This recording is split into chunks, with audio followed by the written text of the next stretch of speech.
বিসমিল্লাহির রহমানির রহিম। পরম করুণাময় ও অসীম দয়ালু আল্লাহর নামে শুরু।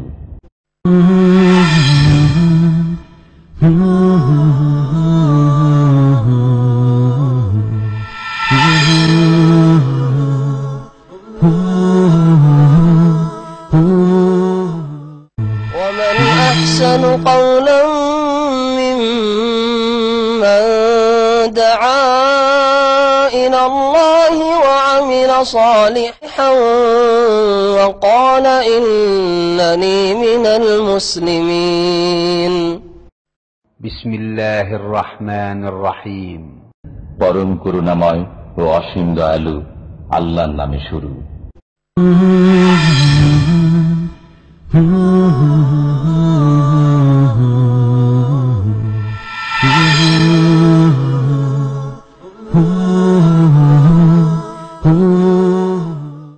ومن أحسن قولا ممن دعا إلى الله وعمل صالحا وقال إنني من المسلمين. السلام عليكم ورحمة الله وبركاته.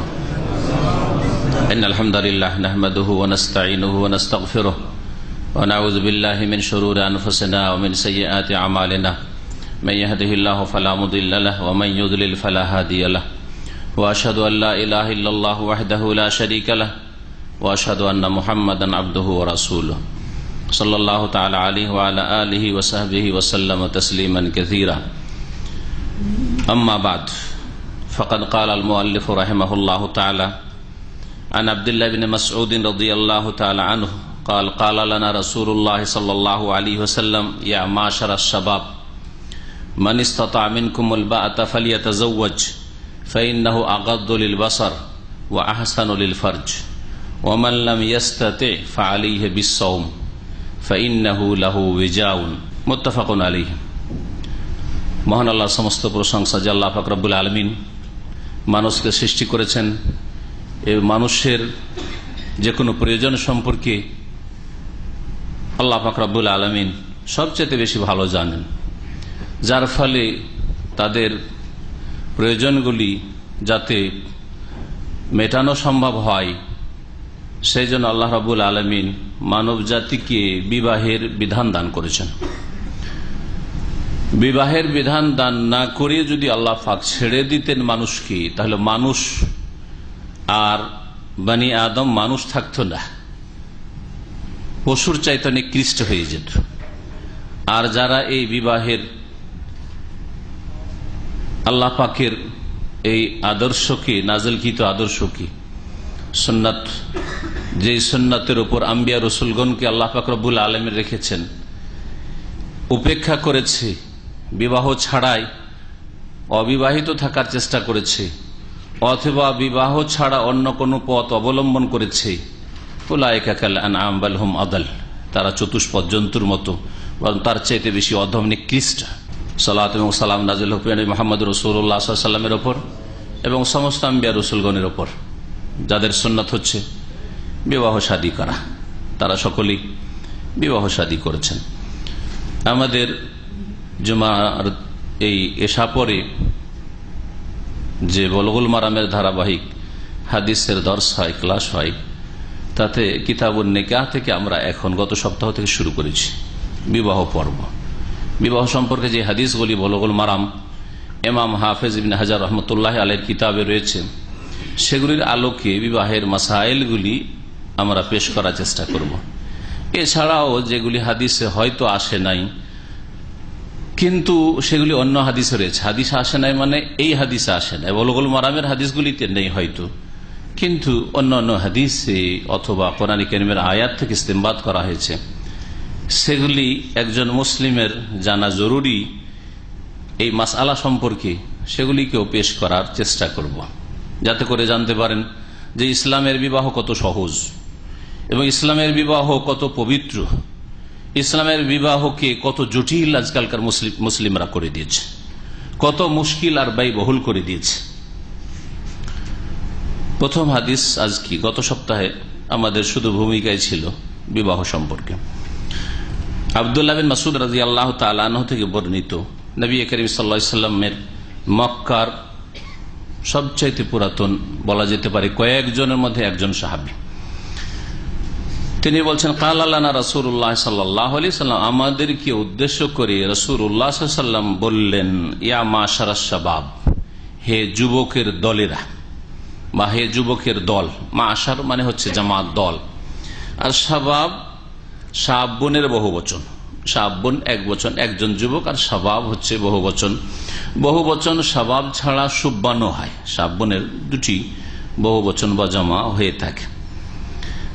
ইয়া মাশারা শাবাব, হে যুবকদের দল, হে যুবক ছেলেরা।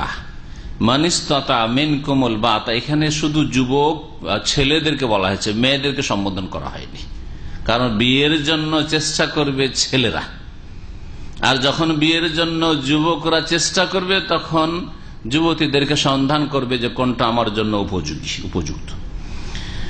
মানিস্তাতা মিনকুমুল বাতা, তোমাদের মধ্যে যে বিবাহের শক্তি সামর্থ্য রাখে, বাতের অর্থ বিবাহের শক্তি সামর্থ্য, ব্যাপক অর্থ করলাম যাতে দুটো দিককে সামিল হয়। এমনিতে বাতের একটা শাব্দিক অর্থ রয়েছে, বাতের শাব্দিক অর্থ হচ্ছে সহবাস। তো মানিস্তাতা মিনকুমুল বাতার অর্থ কি হবে? যেই ব্যক্তি, হে যুবক, তোমাদের মধ্য থেকে সহবাস করার ক্ষমতা রাখে, মানে যৌন চাহিদা আছে, যৌন শক্তি, যৌন ক্ষমতা আছে, যেই ছেলের, যেই যুবকের, ফালিয়াতাজাওয়াজ, সে যেন বিবাহ করে, সে যেন অবশ্যই বিবাহ করে। আমরের সেগা গায়েব, সে যেন অবশ্যই বিবাহ করে। নবী করিম সাল্লাল্লাহু আলাইহি সাল্লামের তাগিদের সাথে নির্দেশ যে যদি যৌন ক্ষমতা থাকে তাহলে অবশ্যই বিবাহ করে, এটা হচ্ছে শাব্দিক অর্থ।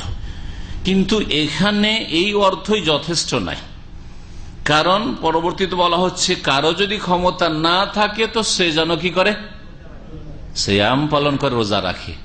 তাহলে কারো যদি ক্ষমতা না থাকে, যৌন ক্ষমতা, তাহলে সে রোজা রাখবে, অযৌক্তিক কথা। এ কথা নবী বলতে চাননি। যৌন ক্ষমতা নেই তো আবার রোজা কেন রাখবে? যৌন ক্ষমতাকে দমন করার জন্যই তো রোজা। তাহলে বোঝা গেল এখানে বাতের শাব্দিক অর্থ সহবাসের ক্ষমতা হলেও এখানে বাতের অর্থ আরেকটি আছে, যেটা হচ্ছে দ্বিতীয় অর্থ। অনেক সময় একটা শাব্দিক অর্থ থাকে, আর একটাকে আরবিতে বলা ইতলাক, মানে এই শব্দটি এই ক্ষেত্রে বলা যায়, এই ক্ষেত্রে এর ব্যবহার হয়ে থাকে, প্রয়োগ হয়ে থাকে। তো এখানে বাতের অর্থ হচ্ছে বিবাহ শাদী করার আর্থিক ক্ষমতা। আর্থিক ক্ষমতা কি? বিবাহ করে একটা মেয়েকে নিয়ে আসবেন তো যাতে করে ভরণ পোষণ দিতে পারেন, হ্যাঁ, আপনার উপর যে দায়িত্ব হচ্ছে সেটা দিতে পারেন, এবং বিবাহ করার জন্য মোহর জরুরি, সেই মোহরটাও দিতে পারেন। নগদ দিয়ে দেওয়াই নবী করিম সাল্লাল্লাহু আলাইহি ওয়াসাল্লাম সাহাবায়ে কেরামদের সুন্নত, কিন্তু ফুকাহায়ে কেরামরা বলেছেন যে সেটা ধারও থাকতে পারে, কিন্তু সেটা আপনার উপর ঋণের বোঝা। ঋণ যেমন মানুষের হক ক্ষমা হয় না, মাফ হয় না, তেমন এইভাবে আমার যেহেতু স্ত্রী, সুতরাং আমার নিয়ন্ত্রণে মাফ করবে না, যাবে কোথায়? ওইভাবে মাফ হয় না। এই খরচগুলি মহারানা দিতে পারবেন, আর বিবাহ করে নিয়ে এসে কি করতে পারবেন? ভরণ পোষণ দিতে পারবেন। তো কতদিনের ভরণ পোষণ রাখতে হবে? কতদিনের ভরণ পোষণ দেওয়ার মতো আপনার কাছে পয়সা থাকতে হবে, তাহলে বিয়ে করবেন। এখানে কি এটা বোঝানো হয়েছে যে পায়ে দাঁড়াইতে হবে আজকালকার ভাষায়, যে অনেক টাকা পয়সার মালিক হইতে হবে যাতে করে কমপক্ষে 1 বছর 2 বছর বিবাহ শাদী করবেন, নাকে তেল দিয়ে ঘুমিয়েও খেতে পায়? এটা বোঝানো হয়েছে না, এটা বোঝানো হয়নি। যেই ব্যক্তির এই সাহস আছে, হিম্মত আছে যে আমি বিবাহ করে নিয়ে এসে ভরণ পোষণ দিতে সক্ষম, পারবো, কিছু নেই তার বাড়িতে, কিন্তু সে মেহনতি কর্মঠ, আমি দিন মজুর করেও খাওয়াইতে পারবো, ভরণ পোষণ দিতে পারবো, এই হিম্মত আছে, তার ইমানীয় শক্তি আছে, তার শারীরিক শক্তি আছে, তার মানসিক শক্তি আছে, মনে বল আছে, পারবো, আমি কেন পারবো না? সাবালক হয়েছে, ঘিরে খাবো, চাকরি করবো, কোথাও খুঁজবো, ছোট একটা ব্যবসা শুরু করবো, যেইভাবে হোক না কেন আমি খাওয়াতে পারবো। অর্থাৎ বিয়ে করার পরে ঝোলা ঘাড়ে করে ভিক্ষায় না বেরিয়ে যায়। বিয়ে করলে ভিক্ষায় বেরিয়ে যাবে, মসজিদে দাঁড়িয়ে যাবে যে ফিসাবিলিল্লাহ একটু আল্লাহর রাস্তায় দান খায়রাত করেন, বিবাহ শাদী করেছি খাওয়াইতে পারি না, এইরকম হলে চলবে না। বিবাহ শাদী করা না করবে না, তাহলে রোজা রাখো। এটা হচ্ছে অর্থ। এর অর্থ নয় যে অনেক টাকা পয়সা জমা থাকতে হবে। আপনি বিবাহে তো ইসলামে তেমন কোনো খরচই নেই, এগুলো আলোচনা ইনশাল্লাহ আগামীতে আসবে। ইসলামের বিবাহে ওই রকম কোনো খরচ নেই। মেয়ে পক্ষের তো কোনো খরচই নেই।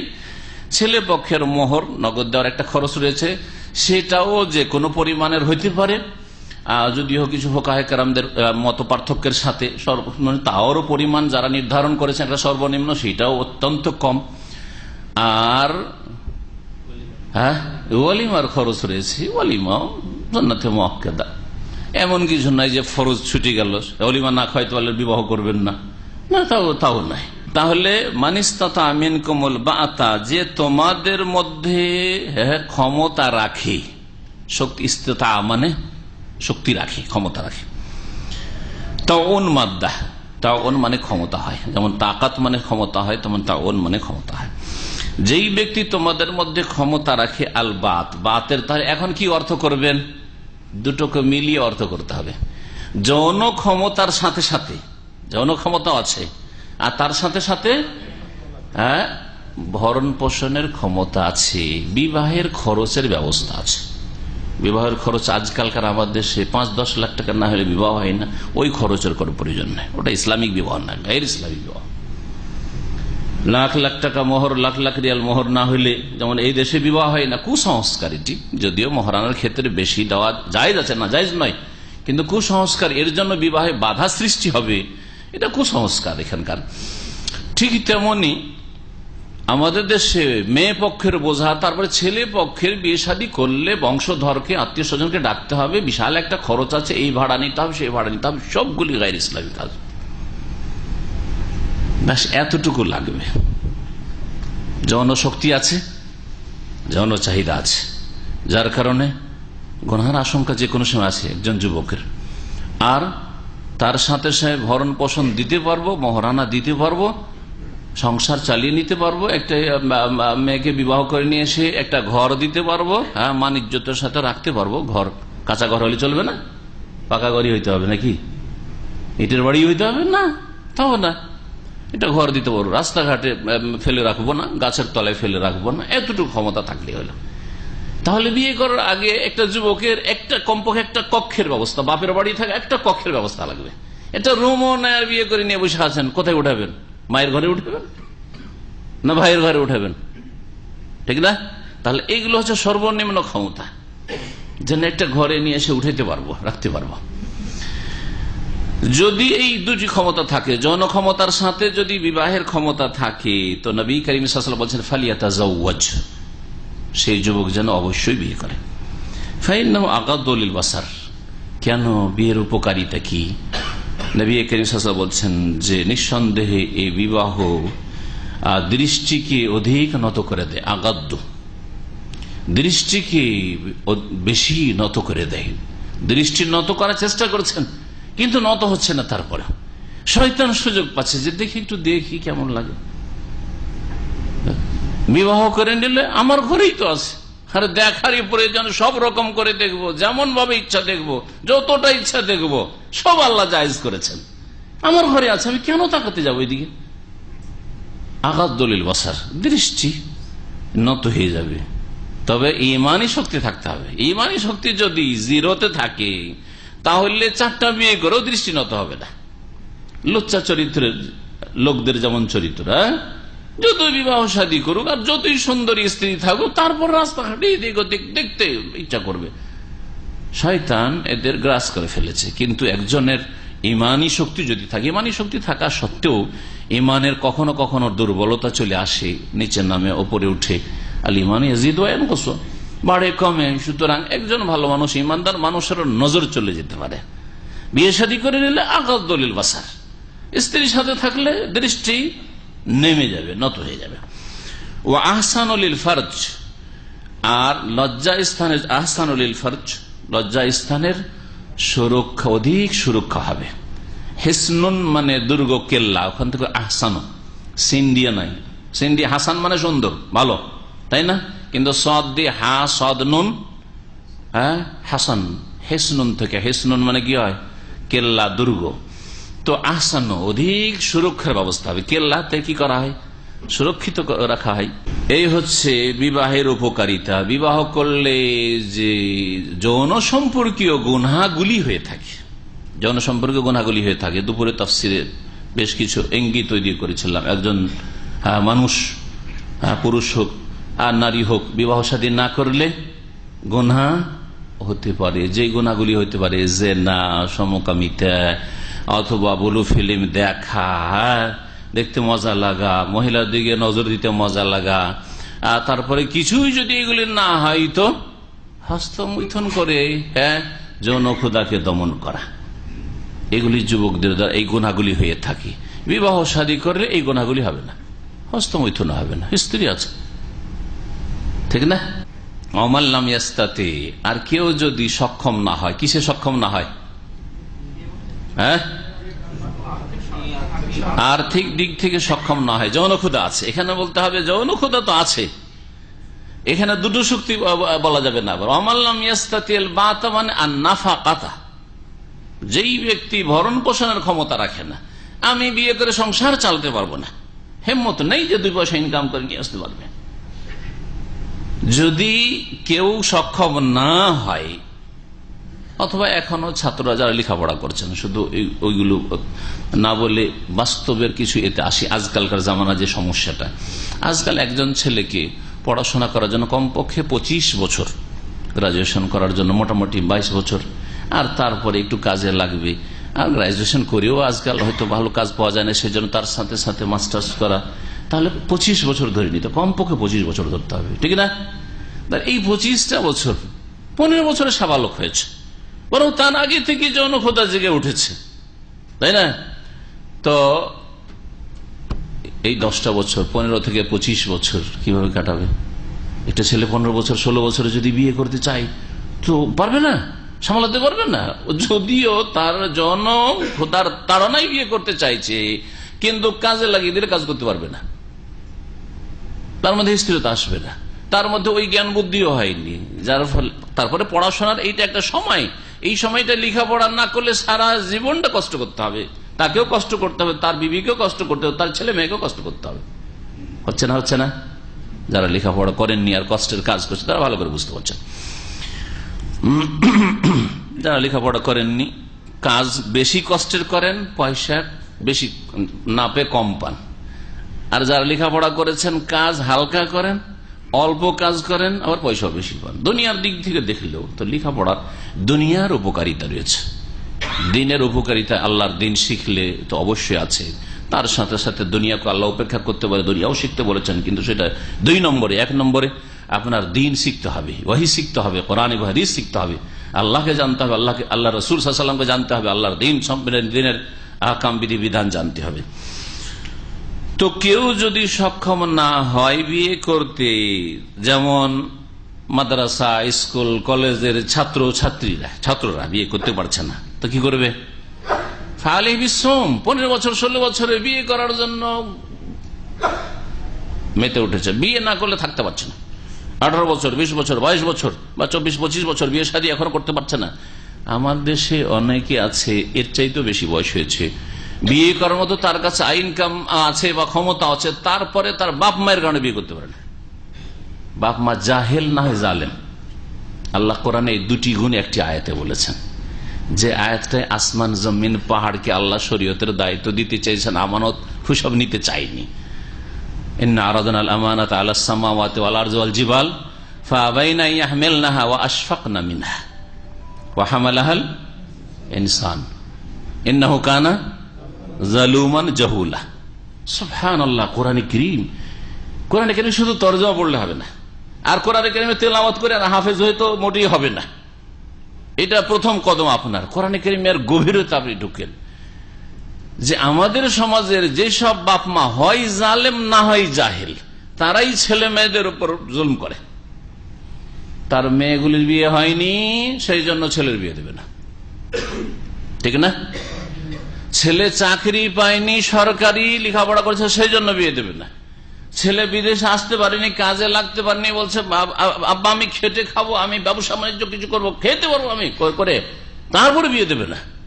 কাজ করছে আরো জাহেল আর জালেম, কেউ জালেম, কোন বাপ মা জালেম, কোন বাপ মা জাহেল, দুটোর একটা অবশ্যই আছে। আল্লাহ এমনি বলেননি যে ইন্নাহু কানা যালুমান জাহুলা। মানুষ যে শরীয়তের আমানত উঠিয়েছে, উঠার পরে জুলুম করে, না হয় জেহালতি করে, অজ্ঞতার পরিচয় দিয়ে থাকে। হয় দিনের মাসালা মাসাইল জানে না, ছেলে মেয়েদের চাহিদা পূরণ করতে হবে, যে আল্লাহ পাক পূরণ করতে বলেছেন, শরীয়ত মোতাবেক পুরা করতে হবে, পূরণ করতে চায় না, জাহেল। আল্লাহর দিনের আকাম, বিধিবিধান, বিবাহ শাদী, হেজাব, পর্দা, আর দেবর ভাসুর, এদের থেকে যে পর্দা, বউগুলোর পর্দা করাইতে হবে, জাহেল, কিছু বুঝে না। যদি পর্দা করাইতে চান তো বাপ মা আপনার দুশ্মন হয়ে যাবে। আর নয় জালেম। জালেম কিরকম না, এখনই যদি ছেলে বিয়ে দিয়ে দিই তাহলে টাকা পয়সা দিবে না রে, বন্ধ করে দিবে, হিসাবই হয়ে যাবে, শ্বশুর বাড়ি টাকা পাঠাবে, হিসাবই হয়ে যাবে, কিছুদিন টাকা পয়সা খেয়ে নে, চুষে নে, তারপর বিবাহ সাথে 5-10টা বছর চুষ ওকে, তারপরে তখন বিয়ে দেবে। জালেম না, হয় জালেম না হয় জাহিল। ভুল ত্রুটি আমাদের উভয় পক্ষ থেকে রয়েছে। কোন কোন পরিবারে ছেলে মেয়েরা হচ্ছে জালেম জাহেল, আর কোন কোন পরিবারে বাপ মায় হচ্ছে জালেম। অমাল্লামিয়াস্তাতে কেউ যদি বিয়ে শাদী না করতে পারে, ফালিহি বিসম, তার ওপর সিয়াম পালন করা, রোজা রাখা আবশ্যক, সে যেন রোজা রাখে। ফালিহি বিসম, আলাইকা শব্দটি ইসিম ফেল বলা হয়েছে। ইসিম ফেল, আলাইকা ইসিম ফেল দুই রকম আরবি গ্রামারে। ইসিম কিন্তু ফেলের অর্থ দিয়ে থাকে, কখনো কখনো কোন ফেলের অর্থ দিয়ে থাকে, ফেল আমরের অর্থ দিয়ে থাকে, কখনো কখনো ফেল মাজির অর্থ দিয়ে থাকে। ইসিম ফেল বেমানা ফেল মাজি, ইসিম ফেল বেমানা ফেল আমর। যেমন আমিন, সূরা ফাতিহার পরে পড়েছেন, আমিন মানে কি? আমিন হচ্ছে ইসিম ফেল, এমনিতে নাউন ইসিম, কিন্তু অর্থ দিচ্ছে কিসের? ইস্তাজিব, আল্লাহ কবুল করো, কবুল কর, কবুল করো ক্রিয়া, হ্যাঁ ফেল, ফেল আমর। এইরকমই আলাইকা মানে ইলজাম, আঁকড়ে ধরো। ফালিহি বিসম, রোজাকে মজবুত করে ধরো। ফালিহি বিসম, সে যেন রোজাকে মজবুত করে ধারণ করে। ফালিহি বিসম, ফালিয়ালজামিস সোম, ফালিহি বিসম মানে ফালিয়ালজামিস সোম, সে যেন রোজাকে শক্ত করে ধারণ করে। রোজা রাখবো, যখন বিয়ে শাদী করতে পারছি না, সোমবার বৃহস্পতিবার রোজা রাখবো, দুটো রোজা সপ্তাহে নবী করিম সাল্লাল্লাহু আলাইহি ওয়াসাল্লাম রেখেছেন। যখন বিয়ে শাদী করতে পারছি না, আইয়ামে বীজদের রোজা রাখবো, মাসে 3টে করে রোজা রাখবো। মাসে 3টা রোজা দিয়ে যদি হয়ে যায় ভালো কথা, যদি না হয় না রে ভাই, তারপরেও যৌন চাহিদা আমাকে কষ্ট দিচ্ছে, পেরেশান করছে, সুতরাং আমি সপ্তাহে 2টি রোজা রাখবো। তাতেও যদি না হয়, তাহলে সবচেয়ে বেশি যে রোজা রাখার অনুমতি নবী করিম সাল্লাল্লাহু আলাইহি ওয়াসাল্লাম দিয়েছেন, সেটা হচ্ছে দাউদ আলাইহিস সালামের রোজা। দাউদ আলাইহিস সালামের সিয়াম রোজা, সেটা কি? কানা ইয়াসুমু ইয়াওমান ওয়া ইফতিরু ইয়াওমান, একদিন রোজা রাখতেন, সিয়াম পালন করতেন, আর আরেকদিন ইফতার করে দিনে পান আহার করতেন। তাহলে বছরে 360 দিনে তার অর্ধেক 6 মাস রোজা, আপনার মাসে 15 দিন রোজা, সপ্তাহে 2টো করে রোজা রাখলে 4 সপ্তাহে, কমপক্ষে 4 সপ্তাহ ধর, মোটামুটি 4 সপ্তাহে কয়টা রোজা হয়? 8টা হয় মাস, সোমবার বৃহস্পতিবার রাখলে। আর যদি আপনি একদিন রোজা একদিন রোজা না, একদিন রোজা একদিন রোজা না, কন্টিনিউ রোজা রাখবেন না, তাহলে 15টা রোজা হবে, এর বেশি না। এর বেশি রোজার প্রয়োজনই হবে না। যতই যৌন চাহিদা আপনাকে পেরেশান করুক না কেন, সব ঠান্ডা হয়ে যাবে। এটা আল্লাহর আসমানি বিধান, ওহির কথা। নবী করিম সাল্লাল্লাহু আলাইহি ওয়াসাল্লাম ওহী ভিত্তিক বলেছেন, ওমা ইয়ানতিকু আনিল হাওয়া, নিজের পক্ষ থেকে বলেননি। ইন হুয়া ইল্লা ওয়াহয়ুন ইউহা। এটা যুবকদের জন্য নসিহত, যারা বিবাহ শাদী করতে পারেন নাই। এই রকমই যুবতীদের জন্য নসিহত, যারা এখনো স্বামীর ঘরে যেতে পারেননি। এই রকমই ওই সব ভাইদের জন্য নসিহত, যারা প্রবাসে আছেন, স্ত্রীর সাথে নেই। শুধু যুবকদের সাথে যারা বিয়ে করতে পারে তারা না, বিয়ে শাদী করেছেন, বিয়ে শাদী করার পরে কাছে রাখতে পারেন না, ওটাতে আরো কষ্ট আবার। হ্যাঁ, বিশেষ করে নতুন যারা বিবাহ শাদী করে এসছেন, হ্যাঁ, শুধু ওই বাড়ি যাব ছাড়া, দেশে যাব ছাড়া আর কোনো চিন্তা নেই, কোনো কাজকর্ম করা নেই। আমাদের এখানে অনেক ভাইরা এসেছে, আসার পরে 15 দিন হয়নি, আর থাকতে পারছি না, আবার 6 মাস ছুটি লাগিয়ে টান দিয়ে গেছে। জানেন হয়তো, অনেকে খবর রাখেন, ঠিক আছে, মাত্র এসছে, তাও ছুটি কাটিয়েছে 4 মাস 5 মাস, বিয়ে শাদী করে এসে আসার পরে বলছে মনকে, আমি বুঝাইলাম, বলছে শেখ মনকে মানাতে পারি না, যে রুজি রোজগারের জন্য এসছেন, কষ্ট করতে হয়। আমরাও ছাত্র জীবনে বিয়ে শাদী করেছি, যদি আমরা লেখাপড়া না করে এরকম টান দিতাম তাহলে কোথায় মদিনা পড়তাম আর কোথায় আপনাদের কাছে আসতাম, কোথায় থেকে যেতাম অজানা ব্যক্তি। তো কথা হচ্ছে যে কষ্ট করতে হয়, তাহলে সামনে ভবিষ্যৎ উজ্জ্বল হয়। রাস্তা কষ্টের থাকে, দুর্গম ঘাটি থাকে, দুর্গম ঘাটি পার করে গেলে তারপরে বিশাল কিছু পাওয়া যেতে পারে দিন দুনিয়ার। এই জন্য মানুষ কষ্ট করে থাকে। তো এই জন্য কিছু কষ্টের প্রয়োজন আছে। না না মানাইতে পারি না, আমার 6 মাস ছুটি লাগিয়ে চলে গেছে, তারপরে আসবো না। অনেকে আসেন না, জি অনেকে আসেন। অনেকের এখানে 2 থেকে 3 হাজার রিয়াল মাসিক তার আয় উপার্জন ছিল, বিয়ে করার সাথে সাথে নিজের থেকে আর থাকা যাবে না, চলে গেছে। নিজের দুনিয়াকে ক্ষতিগ্রস্ত করা না। এই ক্ষেত্রে নবী করিম সাল্লাল্লাহু আলাইহি ওয়াসাল্লামের নসিহতের আমল করেন। থাকেন, বিদেশে থাকেন, প্রয়োজন আছে, 1 বছরে যান, যেতে পারলে 2 বছর করিয়েন না। যারা 1 বছরে যেতে পারছেন, যারা 1 বছরে যেতে পারছেন না 2 বছরে, ঠিক আছে 2 বছরে। কেউ যদি নিজের ব্যবসা বাণিজ্যে থাকেন, অথবা কেউ আলহামদুলিল্লাহ প্রতিষ্ঠান থেকে ছুটি পাচ্ছেন, 6 মাসে যেতে পারেন, আরো ভালো। 6 মাসে যেতে পারলে তো খুব ভালো। বছরে 2 বছরে যান, রোজা রাখেন। ফালাইহি বিসওম, যেই ব্যক্তি বিবাহ শাদী করতে পারছে না অথবা স্ত্রীকে সাথে রাখতে পারছে না, আর তার গুনার আশঙ্কা আছে, অথবা চাকরি এখান থেকে ছেড়ে চলে যাওয়ার মতো সম্ভাবনা আছে, আর থাকতে ভালো লাগছে না, ওটি কিছু ভালো লাগছে না, থাকবো না, রোজা রাখেন। ফালাইহি বিসওম ফাইন্নাহু লাহু বিজাউন, কারণ রোজা কেন রাখবেন আপনি? আলোচনা চলছিল বিবাহের, বিবাহ করো যুবকরা, বিবাহ করতে না পারলে রোজা রাখো। বিবাহ না করার সাথে বা করার সাথে রোজার সিয়ামের কি সম্পর্ক? নবী করিম সাল্লাল্লাহু আলাইহি ওয়াসাল্লাম এর কারণ বর্ণনা করে দিচ্ছেন, হিকমত, রহস্য বর্ণনা করে দিচ্ছেন। কারণ এই সিয়াম বা সওম, রোজা হচ্ছে লাহু, তার জন্য, ফাইন্নাহু মানে ফাইন্না সিয়াম, এই রোজা তার জন্য, ওই যুবকের জন্য ওয়াজাউন, যৌন চাহিদা দমনকারী হবে। ওজা মানে কোন জিনিসকে টুকরো টুকরো করে দেওয়া, টুকরো টুকরো করে দেওয়া। যে কোনো জিনিস, বড় পাথর আছে, পাথরকে ভেঙে ভেঙে ছোট ছোট ক্ষুদ্র ক্ষুদ্র পাথর করে দেওয়া, এটা হচ্ছে ওজা, ওজার অর্থ হয়। তো যে যৌন চাহিদা রয়েছে, যেটা বাড়তে যাচ্ছে, যেটা সীমা লঙ্ঘন করতে যাচ্ছে, টুকরো টুকরো করে চূর্ণ বিচূর্ণ করে দেবে, দমন করে দেবে, ঠান্ডা রাখবে। সহজ ভাষায় বলতে হলে এ হচ্ছে নবী করিম সাল্লাল্লাহু আলাইহি ওয়াসাল্লামের পক্ষ থেকে হিকমত বর্ণনা। মুত্তাফাকুন আলাইহি হাদিস, বুখারী মুসলিমের। এই হাদিস থেকে যেসব বিষয়গুলি জানা যায় তার একটি হচ্ছে যে কোনো মানুষের জন্য যৌন সম্পর্কীয় গুনাহ থেকে বেঁচে থাকা ফরজ। যে কোনো গুনাহ, সমস্ত গুনাহ থেকে বেঁচে থাকা ফরজ। রুজি রোজগারের ক্ষেত্রে, টাকা পয়সার ক্ষেত্রে, অর্থনীতির ক্ষেত্রেও, সামাজিক ক্ষেত্রে, মানুষের হকের ক্ষেত্রে, আল্লাহর হকের ক্ষেত্রে, ফরজ ওয়াজিব না ছেড়ে সমস্ত ক্ষেত্রেই গুনাহ থেকে বেঁচে থাকা ফরজ। কিন্তু আমাদের যে হাদিস সামনে রয়েছে, এই হাদিস প্রমাণ করে যে ইফফত, ইফফত মানে হচ্ছে যৌন সম্পর্কীয় গুনাহ মুক্ত জীবন। আফিফ, আফিফ আমাদের দেশে শুধু মহিলাদের ক্ষেত্রে সতী সাধ্বী কথাটি ব্যবহার করা হয়, পুরুষদের ক্ষেত্রে সাতক্ষণ মাপ এই শব্দই নেই। বাংলায় আছে, যেমন মহিলাদেরকে বলছেন এই মহিলা হচ্ছে সতী সাধ্বী, হ্যাঁ সতী সাধ্বী রমণী।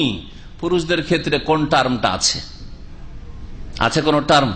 যখন বাংলায় টার্ম নেই, তার মানে বোঝা যাচ্ছে বাংলার ওপর হিন্দু সভ্যতার কুপ্রভাব রয়েছে, যে মহিলাকে সতী হইতে হবে। আর এই জন্য স্বামী মরে গেলে সতীদাহে চিতায় লাফ দিয়ে গিয়ে সতীদাহে গিয়ে জ্বলে যেতে হবে, এই ছিল হিন্দুদের সভ্যতা। আর যেটাকে বড়ই চাতুরতার সাথে রাজা রহমান রায়, ভারতের এই বেশি বছর না, মনে হয় 100 বছর বা তারও বেশি হবে, ঠিক আমি আনুমানিক আর কি 150 বছরের মধ্যেই সে বন্ধ করে দিল এই সতীদাহ, ইংরেজদের আমলের ঘটনা। কারণ দেখছিল যখনই দেখা যায় যে একটা যুবতী বিয়ে করেছে, বিয়ে করার পর হঠাৎ স্বামী মারা গেল, হিন্দু ধর্ম বাধ্য করতে যে তোকে এখন চিতাই ঝাঁপ দিয়ে তোকে জ্বলতে হবে। জীবন্ত মানুষ কি করে জ্বলবে? আরে মুর্দাকে জ্বালাচ্ছ, তাই তো নিকৃষ্ট কাজ করছো, জুলম অত্যাচার করছো। তারপরে একটা জীবিত মানুষকে কি করে জ্বালাবে? তখন ওই মেয়ে মুসলমান হয়ে যেত, মুসলিম হয়ে গেলে জানটা বাঁচবে, পালিয়ে গিয়ে মুসলিম হয়ে যেত। আর মেয়ের বংশধর পরিবার, আমাদের মেয়ে চলবে, বিয়ে দিয়েছি স্বামী মার্গ তাই বলে চলতে হবে না, আমরা মুসলমান হয়ে যাবে। দলে দলে সব মুসলমান হয়ে যেত। ভারতের অবস্থা এরকম, আর 50টা বছর থাকলে মেজরিটি মুসলিম হয়ে যেত। কিন্তু রাজা রহমান রায় এই কুসংস্কারকে উঠায়নি, ইসলামকে ঠেকাতে চেয়েছে। জি হ্যাঁ, মুসলিম যেন বেড়ে না যায় আর হিন্দু ধর্ম টিকে থাকে, হিন্দু ধর্মের হেফাজত করতে চেয়েছে, বাঁচা রক্ষা করতে চেয়েছে, যেটা অনেকে বুঝে না। গোনা থেকে বেঁচে থাকা ফরজ। সুতরাং আরবিতে আবার এই দুটো টার্ম আছে। আফিফাতুন সতী নারীকে বলা হয়, আর আফিফ সৎপুরুষ, চরিত্রবান পুরুষ, যার যৌন সম্পর্কীয় চরিত্রের পদস্খলন ঘটে নাই, না সে হস্তমিথন করে, না সে ব্লু ফিল্ম দেখে, আর না সে রাস্তাতে এদিক ওদিক কি জন্য আসে মার্কেটে, শুধু ওই বিভিন্ন হসপিটাল থেকে নার্সগুলো আসবে, খোলামেলা একটু দেখবে, বা ওই এসে সুপার মার্কেটের সামনে দাঁড়িয়ে থাকবে, ফ্যাল ফ্যাল করে চেয়ে থাকবে, ওই বেহায়া মহিলাগুলো কাফেরদের আসছে ওগুলোকে একটু তাকাবে, বা ওদের সাথে একটু কথা বলা যায় কিনা, একটু ওদের নম্বরটা নেওয়া যায় কিনা, একটু কিছু নম্বরটা দেওয়া যায় কিনা, এইসব ধান্দা করতে আসবে। না হয় লেডিজ মার্কেটে ঘোরাঘুরি করবে।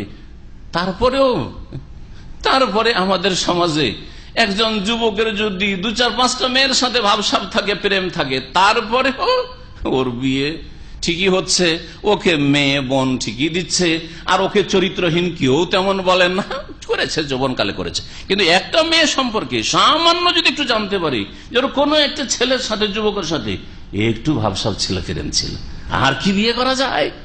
না, আমার স্ত্রী হলে সত্যি হইতে হবে, আর তোমাকে সৎ হইতে হবে না, চরিত্রহীন তুমি যখন চরিত্রহীন, তো তোমার ভাগ্যে আবার সতী কি করে জুড়বে, আফিফা কি করে জুড়বে? আল খাবিসা তরিল খাবিসি, তুমি যদি খবিস হও তাহলে তোমার জন্য খাবিসা রয়েছে, নোংরা রয়েছে। আর যদি অতয়্যিবাতুল তয়্যিবিন, আর যদি পাক পবিত্র তয়্যিবা হতো, তোমার জন্য তয়্যিবাত রয়েছে। নিজের চরিত্রের দিকে একবারও তাকিয়ে দেখেন না, আর একটু চিন্তা করেন না কত কি করছেন। আর স্ত্রী না, বাসর রাতে নিয়ে এসে একবারে রিমান্ড বসিয়ে দিতে হবে, সারা রাত শুধু ওকে স্বীকার করো, তোমার কোথাও কিছু বলবো না, কসম করছি, এই করছি সেই করছি, আউযুবিল্লাহ। এইসব হচ্ছে এক শ্রেণীর জাহেল, এরা আবার জাহেল যুবকদের কাজ। কারণ আমার কাছে ফতোগুলি আসে তো সরাসরি আসার চাইতে বেশি টেলিফোনে সারা দুনিয়া থেকে আসে, যেখানে বাংলাভাষী আছে। সুবহানাল্লাহ। আমার স্ত্রী বলেছিল, তার সাথে আগেই কথা বলেছিলাম, বলছে আমার কত ভাবসাব ছিল না, পরে জানতে পারলাম যে এরকম ছিল। কেমন করে জানতে পারলো? ও কি সারা রাত ধরে পাইতারা করে, ও ভেবেছে তো আমার জান হয়ে গেছে, প্রাণ হয়ে গেছে, একে সব কথা বলা তো আমার জরুরি হয়ে গেছে। আর মহিলা মানুষ তো পেটে ভাত রাখতে পারে, কিন্তু কথা রাখতে পারবে না, ওকে তো বলতে হবে। তুমি যদি বলো যে আমার কিছু করবে না, আমাকে রাখবে, তাহলে বলে দেবো সব কথা, সব বলে দিচ্ছে কইলে কত কি হয়েছে। তখন শুরু হলো, একটা যখন স্বীকার করলো, আর কি হয়েছে, আর কদ্দূর কি হয়েছে, আর কারো সাথে ছিল কিনা, আমার গায়ে হাত দিয়ে বলো আউযুবিল্লাহ, কি না করে। আমি বললাম যে আপনি নিজেই ক্ষতি করে। এখন তারপরে টেনশন, হাই কি করবো, আমি এত টাকা খরচ করে বিবাহ শাদী করলাম, আমার স্ত্রী এরকম খারাপ চরিত্রহীন, আমার তো ঘুম হয় না। তা আপনার ঘুম আপনি হারাম করেছেন, কেন এই তদন্ত বসিয়ে দিলেন? আপনার অন্তরটা সাফ থাকতো যে আমারও ভুল ভ্রান্তি হয়েছে, আল্লাহ না করে আমার স্ত্রীর ভুল ভ্রান্তি হয়, আল্লাহ না করে বলে আল্লাহর কাছে গুনার মাপ চান, আর যদি হয়ে গিয়ে থাকে আর বেশি জানাজানি করতে যাব না, আর কিছু অত এইসব পিছনে পড়তে যাব না, এইসব শয়তানের রাস্তা। অন্তরটা সাফ থাক, তাহলে শান্তি পাবেন, শান্তিতে ঘুমাতে পারবেন। বললাম কি যে ইফাত ওয়াজিব, ফরজ কাজ। যৌন সম্পর্কীয় গুনাহ থেকে বেঁচে থাকা যেমন যুবতীদের জন্য বা মহিলাদের জন্য ফরজ, তেমনি পুরুষদের জন্য ফরজ। এবং এর বিপরীতটা চারিত্রিক পদস্খলন, যৌন সম্পর্কীয় গুনাহ করা হচ্ছে হারাম, হারাম। আর এটা মানুষের যৌন চাহিদা বেশি বেড়ে গেলে তখন এইরকম পদস্খলন হয়ে থাকে। তার সাথে সাথে ইমানের কমজোরি, ইমানের দুর্বলতা। ইউসুফ আলাইহিস সালামের যৌন চাহিদা ছিল না? ছিল। তাকে কত প্রলোভন দেওয়া হয়েছে, তার কত ধমক দেওয়া হয়েছে, শাস্তি নিশ্চিত যে আমাকে জেলে যেতে হচ্ছে। না, এই সব মুসিবতে কেন যাবো, আমাকে তো অফার করা হচ্ছে। আজকালকার যুবকরা হইলে আমার কি দোষ, আমার উপর জবরদস্তি করা হয়েছে নাকি? যুবকের উপর যুবতী জবরদস্তি করতে পারে, মহিলা আবার পুরুষ জবরদস্তি করতে পারে। জবরদস্তি মানে কি? জবরদস্তি হাত পা বেঁধে দিয়েছে নিরুপায়, এটা হচ্ছে জবরদস্তি মানে বারবার বলছে হ্যাঁ না বলে ধমক দিচ্ছে, ওইটা জবরদস্তি হয়ে গেল না? কখনো জবরদস্তি এটা যুবকদেরকে নবী করিম সাল্লাল্লাহু আলাইহি ওয়াসাল্লাম কেন সম্বোধন করেছেন? এই জন্য যে যুবকদের দ্বারা পাপ হওয়ার সম্ভাবনা বেশি। যদি যারা যুবক নয়, এখন 40 বছর বয়স হয়ে গেছে, 50 বছর বয়স হয়ে গেছে, বিবাহ করেনি এখনো, অথবা বিবাহ করেছিল স্ত্রী মারা গেছে, তালাক হয়ে গেছে, তারাও এই হাদিসের সম্বোধনের অন্তর্ভুক্ত। এমন না যে শুধু যুবকরা তোমরা বিয়ে করতে পারলে বিয়ে করো, আর 40-50 বছর বয়স হয়ে গেছে, এইদিকে যৌন চাহিদাও তাকে কষ্ট দিচ্ছে, আর যেহেতু ছেলে মেয়ে হয়ে গেছে, আমার স্ত্রী মারা গেছে, আর দ্বিতীয় সংসার কেমন করে করবো স্যার। 20 বছর 30 বছর আমাদের এই বাঙালি সমাজে জাহেল গুলো বিয়ে করে না, আর বিয়ে না করার কারণে নিজে গুনাহে লিপ্ত হয়, আর ছেলে মেয়েদেরও কষ্ট হয়, ওদের খাওয়া দাওয়া দেখাশোনা ইত্যাদি লালন পালন এতেও কষ্ট হয়। এইরকম কাজগুলি করে তারপরে একটা সমস্যার সমাধান হতো, নারী সংখ্যা বেশি, আরেকটাকে বিয়ে করে নিয়ে আসতো, একটা সংসার বসতো। তো যেমন যুবকদেরকে সম্বোধন করা হয়েছে, তেমনি যারা বয়স্ক বেশি বয়সের তাদেরকেও সম্বোধন করা হয়েছে যদি তাদের অবস্থাও যুবকদের মতোই থাকে, বিয়ে করা, যৌন চাহিদা আছে আর খরচ খরচা চালাতে পারবে, বিয়ে করা। ইমাম ইবনে তাইমিয়া রাহমাতুল্লাহ আলাইহি শেখুল ইসলাম বলছেন, ইস্তিতাআতুন নিকামা হিয়াল কুদরা আলাল মাউনাহ, বিবাহের উপর যদি সক্ষম হয় এর অর্থ হচ্ছে আল কুদরাতু আলাল মাউনা, খরচ খরচার ক্ষমতা রাখা, ওয়ালাইসা হুয়াল কুদরাতু আলাল ওয়াত, আর সেটা শুধু সহবাসের ক্ষমতাকে বোঝায় না। আর শুধু সহবাসের ক্ষমতাকে কেন বোঝায় না? কারণ ফাইনাল খিতাবা ইন্নামা জা আলিল কাদি আলাল ওয়াতি, কারণ বিয়ে করার যে সম্বোধন এসেছে এটা যে সহবাস করতে সক্ষম তাকে সম্বোধন করা হয়েছে। কারণ হাদিসের শেষখানে, যদিও কথা আমি আমার ভাষায় বলেছি, তার কথাটি নকল করেছে, বলছেন নবী সাল্লাল্লাহু আলাইহি ওয়াসাল্লাম, আমাল্লাম ইয়াস্তাতে, কারো যদি ক্ষমতা না থাকে, মানে কোন ক্ষমতা না থাকে? বিয়ে করার আর্থিক ক্ষমতা যদি না থাকে, মোহরের এবং ভরণ পোষণের ক্ষমতা না থাকে, তাহলে সে রোজা রাখবে। যৌন চাহিদা নেই তাহলে সে রোজা রাখবে না, মোটেই রোজা রাখবে না। যৌন চাহিদা নেই, যেই গরজে রোজা রাখা সেই গরজ নেই, সুতরাং কেন সে নফল রোজা রাখবে? এই উদ্দেশ্যে নফল রোজা রাখবে না। হ্যাঁ, আর একটা উদ্দেশ্য আছে, সেটা হচ্ছে আমি কিছু ইবাদত আমার বাড়াবো, আমার নেকির ব্যালেন্স বাড়াবো, সেই জন্য সোমবার বৃহস্পতি রোজা রাখছি, সেটা উদ্দেশ্য আলাদা, নিয়ত আলাদা। কিন্তু এই জন্যই যে আমার যৌবনের কারণে, আমার যে যৌন চাহিদার কারণে কষ্ট হচ্ছে আর বিয়ে করতে পারছি না বা স্ত্রীকে রাখতে পারছেন, এই উদ্দেশ্যে রোজা রাখছে না, সেই নিয়তে সে রোজা রাখবে না, সেই ইবাদতের জন্য শুধু রোজা রাখছে। কিন্তু একজন যুবক মানুষ অথবা একজন মানুষ, যেই ব্যক্তির যৌন চাহিদা তাকে কষ্ট দিচ্ছে, আর সে তার যৌন ক্ষুধাকে কন্ট্রোলে রাখার জন্য আর তার সাথে সাথে তাআব্বুদ, আল্লাহর ইবাদত বন্দেগীর উদ্দেশ্য, দুটোই উদ্দেশ্যে রোজা রাখবে। শুধু একটি উদ্দেশ্য নাই যে দুনিয়ার উদ্দেশ্য শুধু করা হবে, বরং সেটাও দিনই উদ্দেশ্য। এমনকি যৌন চাহিদা যে দমন থাকবে, এটা শুধু দুনিয়াবী উদ্দেশ্য না যে বিবাহ করতে হবে, দিনই উদ্দেশ্য। এর মাধ্যমে আপনি গুনাহ থেকে বেঁচে থাকবেন। এই হাদিসে দৃষ্টি নত থাকবে বিবাহ শাদী করলে, আর লজ্জাস্থান সুরক্ষিত হবে বলা হয়েছে। এর দ্বারা বোঝা যায় যে দৃষ্টি নত রাখা একজন যুবকের জন্য, যুবতীর জন্য সব সময় আবশ্যক, ফরজ। আল্লাহ কোরআনে কারীমের সূরা নূরে এর নির্দেশ দিয়েছেন। এবং লজ্জাস্থানের সুরক্ষা করা, অর্থাৎ ইজ্জত নষ্ট না করা পুরুষের অথবা নারীর, ওইরকম ফরজ। অন্যদিকে অপর কোন যুবতীর দিকে নজর না দেওয়া ফরজ, নজর দেওয়া হচ্ছে হারাম। এর উপর ঐক্যমত রয়েছে, কোন উলামা ফুকাহাদের কোন দ্বিমত নেই। আল্লাহ পাক সূরা নূর আয়াত নম্বর 30-এ ইরশাদ করেছেন, কুল্লিল মুমিনিনা ইয়াগুদ্দু মিন আবসারিহিম, মুমিন পুরুষদেরকে বলো, আল্লাহ নবীকে বলছেন, হে নবী সাল্লাল্লাহু আলাইহি ওয়াসাল্লাম, মুমিন পুরুষদেরকে বলো, ইয়াগুদ্দু মিন আবসারিহিম, রাস্তাঘাটে যখন চলাফেরা করবে অথবা বাড়িতেই কোন মহিলা সামনে চলে এসছে, এরকম সম্ভাবনা আছে, অথবা দেখে নিজ হঠাৎ প্রথম নজর পড়ে গেছে, ইয়াগুদ্দু মিন আবসারিহিম, দৃষ্টিগুলিকে নত রাখে যেন তারা। পুরুষদেরকে যেমন নির্দেশ দিয়েছেন, তারপরে আয়াতে আল্লাহ বলছেন ওয়াকুল্লিল মুমিনাতি ইয়াগুদ্দুনা মিন আবসারিহিন, এইরকমই মুমিন নারীদেরকেও বলো হে নবী, কি ইয়াগুদ্দুনা মিন আবসারিহিন, তারা যেন দৃষ্টিকে নত রাখে। তার রাস্তাঘাটে চলাফেরার ক্ষেত্রে, অথবা বাড়িতে আপনার ভাবি আছে, অথবা ছোট ভাইয়ের স্ত্রী আছে, অথবা আপনার শ্বশুর বাড়ি গেছেন শালিরে আছে, এই ক্ষেত্রে মামি আছে, মামিকে আমাদের যত মামির মাহারাম নিজেকে মামি আছে, চাচি আছে, এদের মাহারাম আপনারা নন, একমাত্র খালা ফুফু, আপন খালা ফুফু, চাস্তো খালা, চাস্তো ফুফু, হ্যাঁ, এদের মাহারাম নন। চাচাতো বোন, খালাতো বোন, ফুফাতো বোন, এইরকম বহু আছে।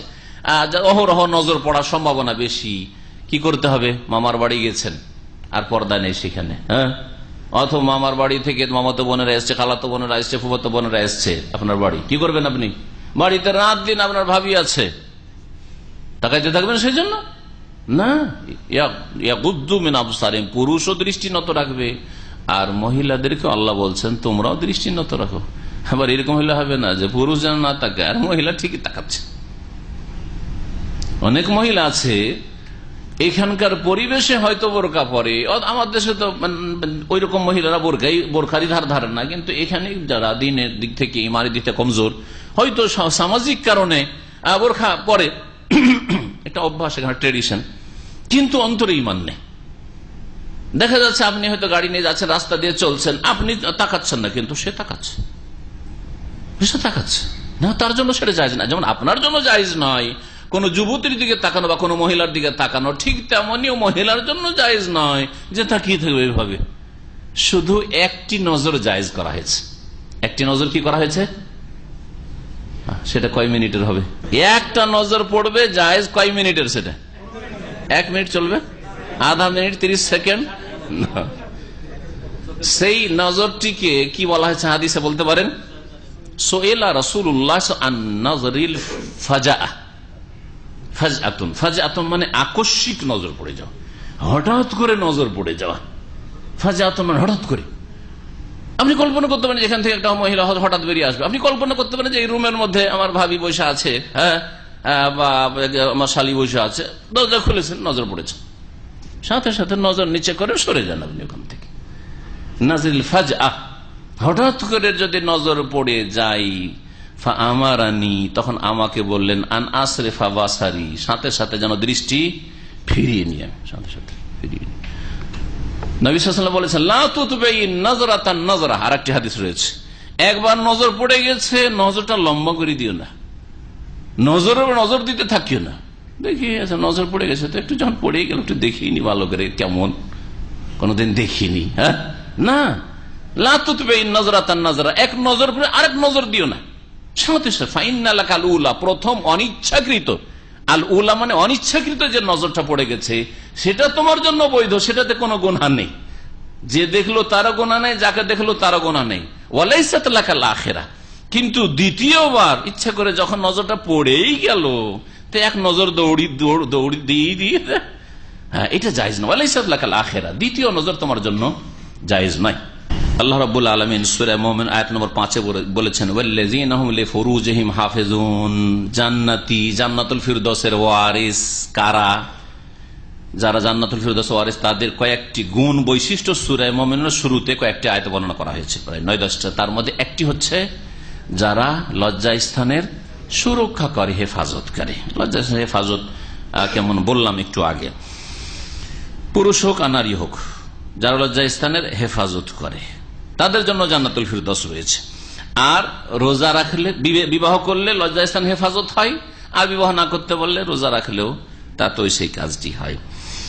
আচ্ছা, কেউ যদি বিবাহ শাদী করার সময় যে জরুরি খরচটা রয়েছে, যেমন মহরানা, তারপরে একটা ঘর দিতে হবে, স্ত্রীকে নিয়ে এসে রাখবো, সেই জন্য এজন্য ঋণ খরচ করে যদি বিবাহ শাদী করে জায়েজ কিনা? আজকালকার বিয়েতে তো খরচ এমনি বেশি, তো বিবাহের সময় ঋণ খরচ করে বিয়ে করাটা কেমন? কালা শেখুল ইসলাম মাল্লা মাল আল্লাহ হাল ইয়াস্তাহিব্বুল্লাহু আন ইয়াখতারিজ, কারো যদি টাকা পয়সা না থাকে তার জন্য কি কর্জ নেওয়া, হ্যাঁ, ঋণ লোন নেওয়া কারো কাছ থেকে, এটা কি মুস্তাহাব হবে যে লোন নিয়ে বিয়ে করো?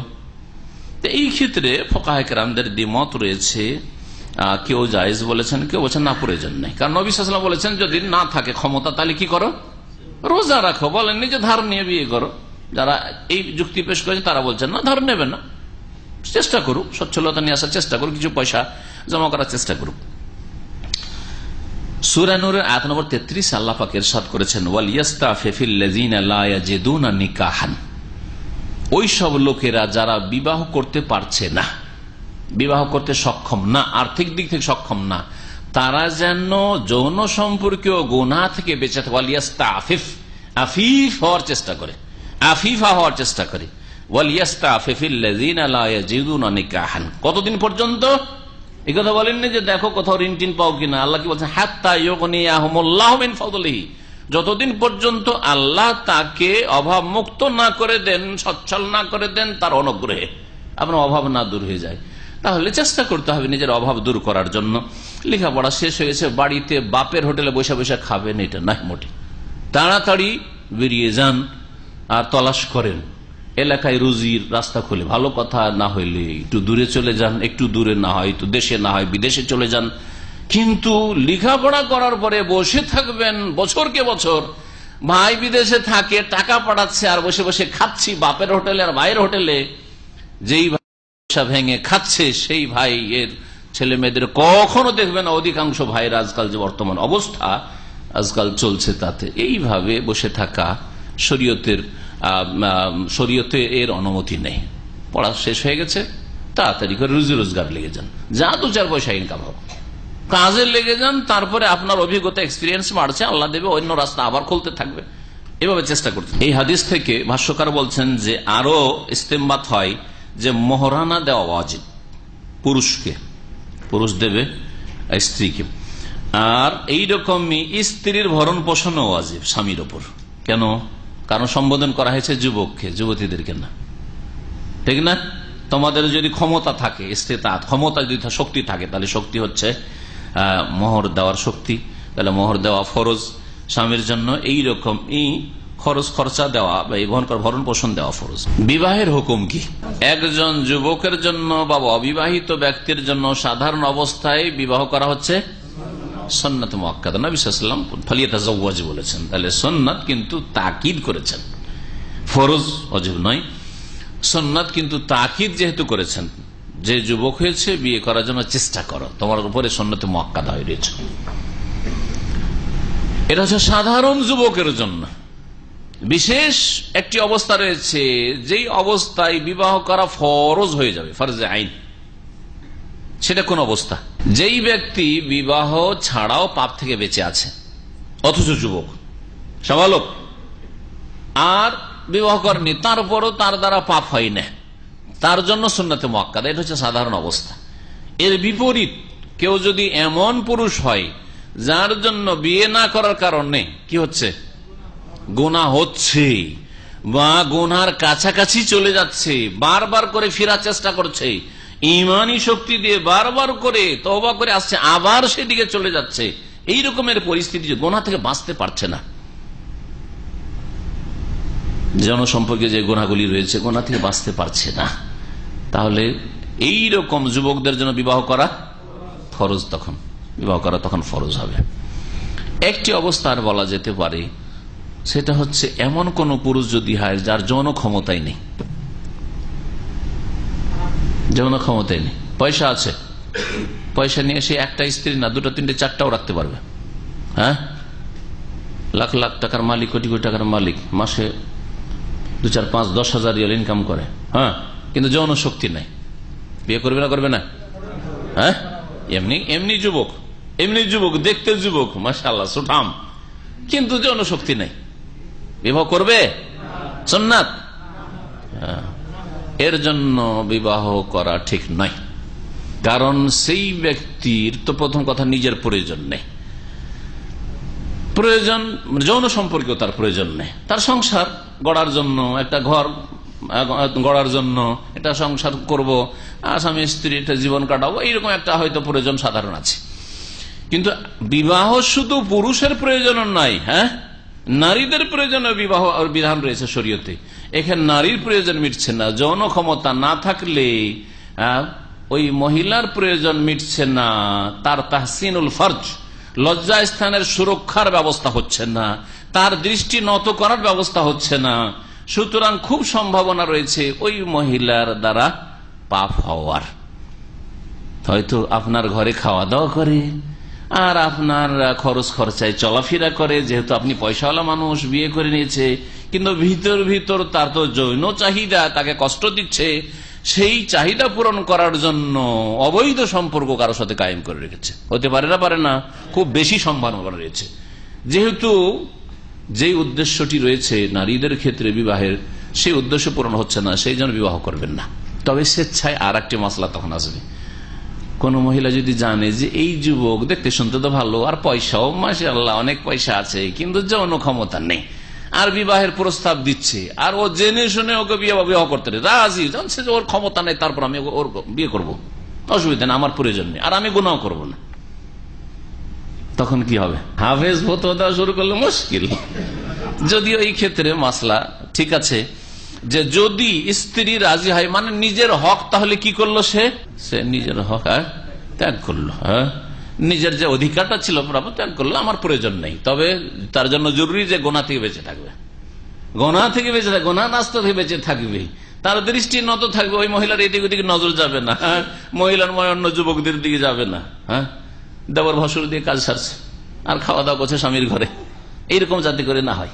ভাষ্যকার বলছেন একটি শুধু হুকুম বর্ণনা করেছেন, আমি বিস্তারিত বললাম। আল আমর বিন নিকাহ লিমান ইসতাতাও, যেই ব্যক্তি বিবাহ করতে সক্ষম তার জন্য যে নির্দেশটি রয়েছে, বিবাহ করতে সে আগ্রহী, স্ত্রীর মুখ দেখতে সে আগ্রহী, কিন্তু ফিতনার আশঙ্কা নেই, গুনহার আশঙ্কা নেই। হুয়া আলা সাবিলিন নাদবে ইনদা জুমহুরিল উলামা, অধিকাংশ ওলামাদের নিকটে তার জন্য বিবাহ করা হচ্ছে মুস্তাহাব। মুস্তাহাব বলেছেন, নাদবটা অনেক সময় মন্দুব, মুস্তাহাবটি অনেক সুন্নতে মুআক্কাদা পর্যন্ত চলে, ফরজের বিপরীত সবগুলিকে ফুকাহারা এরকম বলে থাকেন। আল্লাহ পাকের নির্দেশ, ফানকিহু মা তাবা লাকুম মিনান নিসাই মাসনা ওয়া সুলাসা ওয়া রুবা', তোমাদের পছন্দ মোতাবেক তোমরা বিয়ে করো, 2 2, 3 3, 4 4, তোমরা যদি না পারো ফাইন লাম তাস্তাতি ফাওয়াহিদা। আল্লাহ পাক সূরা নিসাতে ইরশাদ করেছেন, সূরা নিসা আয়াত নম্বর 3, যদি ফাইনলাম তাস্তাতিউ, যদি না পারো 2 2, 3 3, 4 4, ফাওয়াহিদা, তাহলে একটা বিয়ে করো, আও মা মালাকাত আইমানুকুম। ফুকাহারা বলছেন আল্লাহ বিয়ে করা জরুরি করেনি, যদি বিয়ে না করতে পারো তাহলে তোমাদের দাস দাসী, তো দাস দাসী তো আজকাল নাই, অফ, দাস দাসী দিয়ে তখন নাই কাজ চলে যাচ্ছিল, আর সেটা শরীয়ত সম্মত দাস দাসী হইতে হবে, কাজেমা নয় আজকালকার যেমন মনে করছেন অনেক জাহিল মূর্খরা। দাস দাসী মানে জিহাদ ফি সাবিলিল্লাহর মাধ্যমে গনিমতে যে কাফেরদের মহিলারা আসে, সেটাও যিনি শাসক হবেন, সেই শাসক বা শাসকের প্রতিনিধি তিনি ভাগ বন্টন করে দেবেন, তারপরে সেটা বৈধ।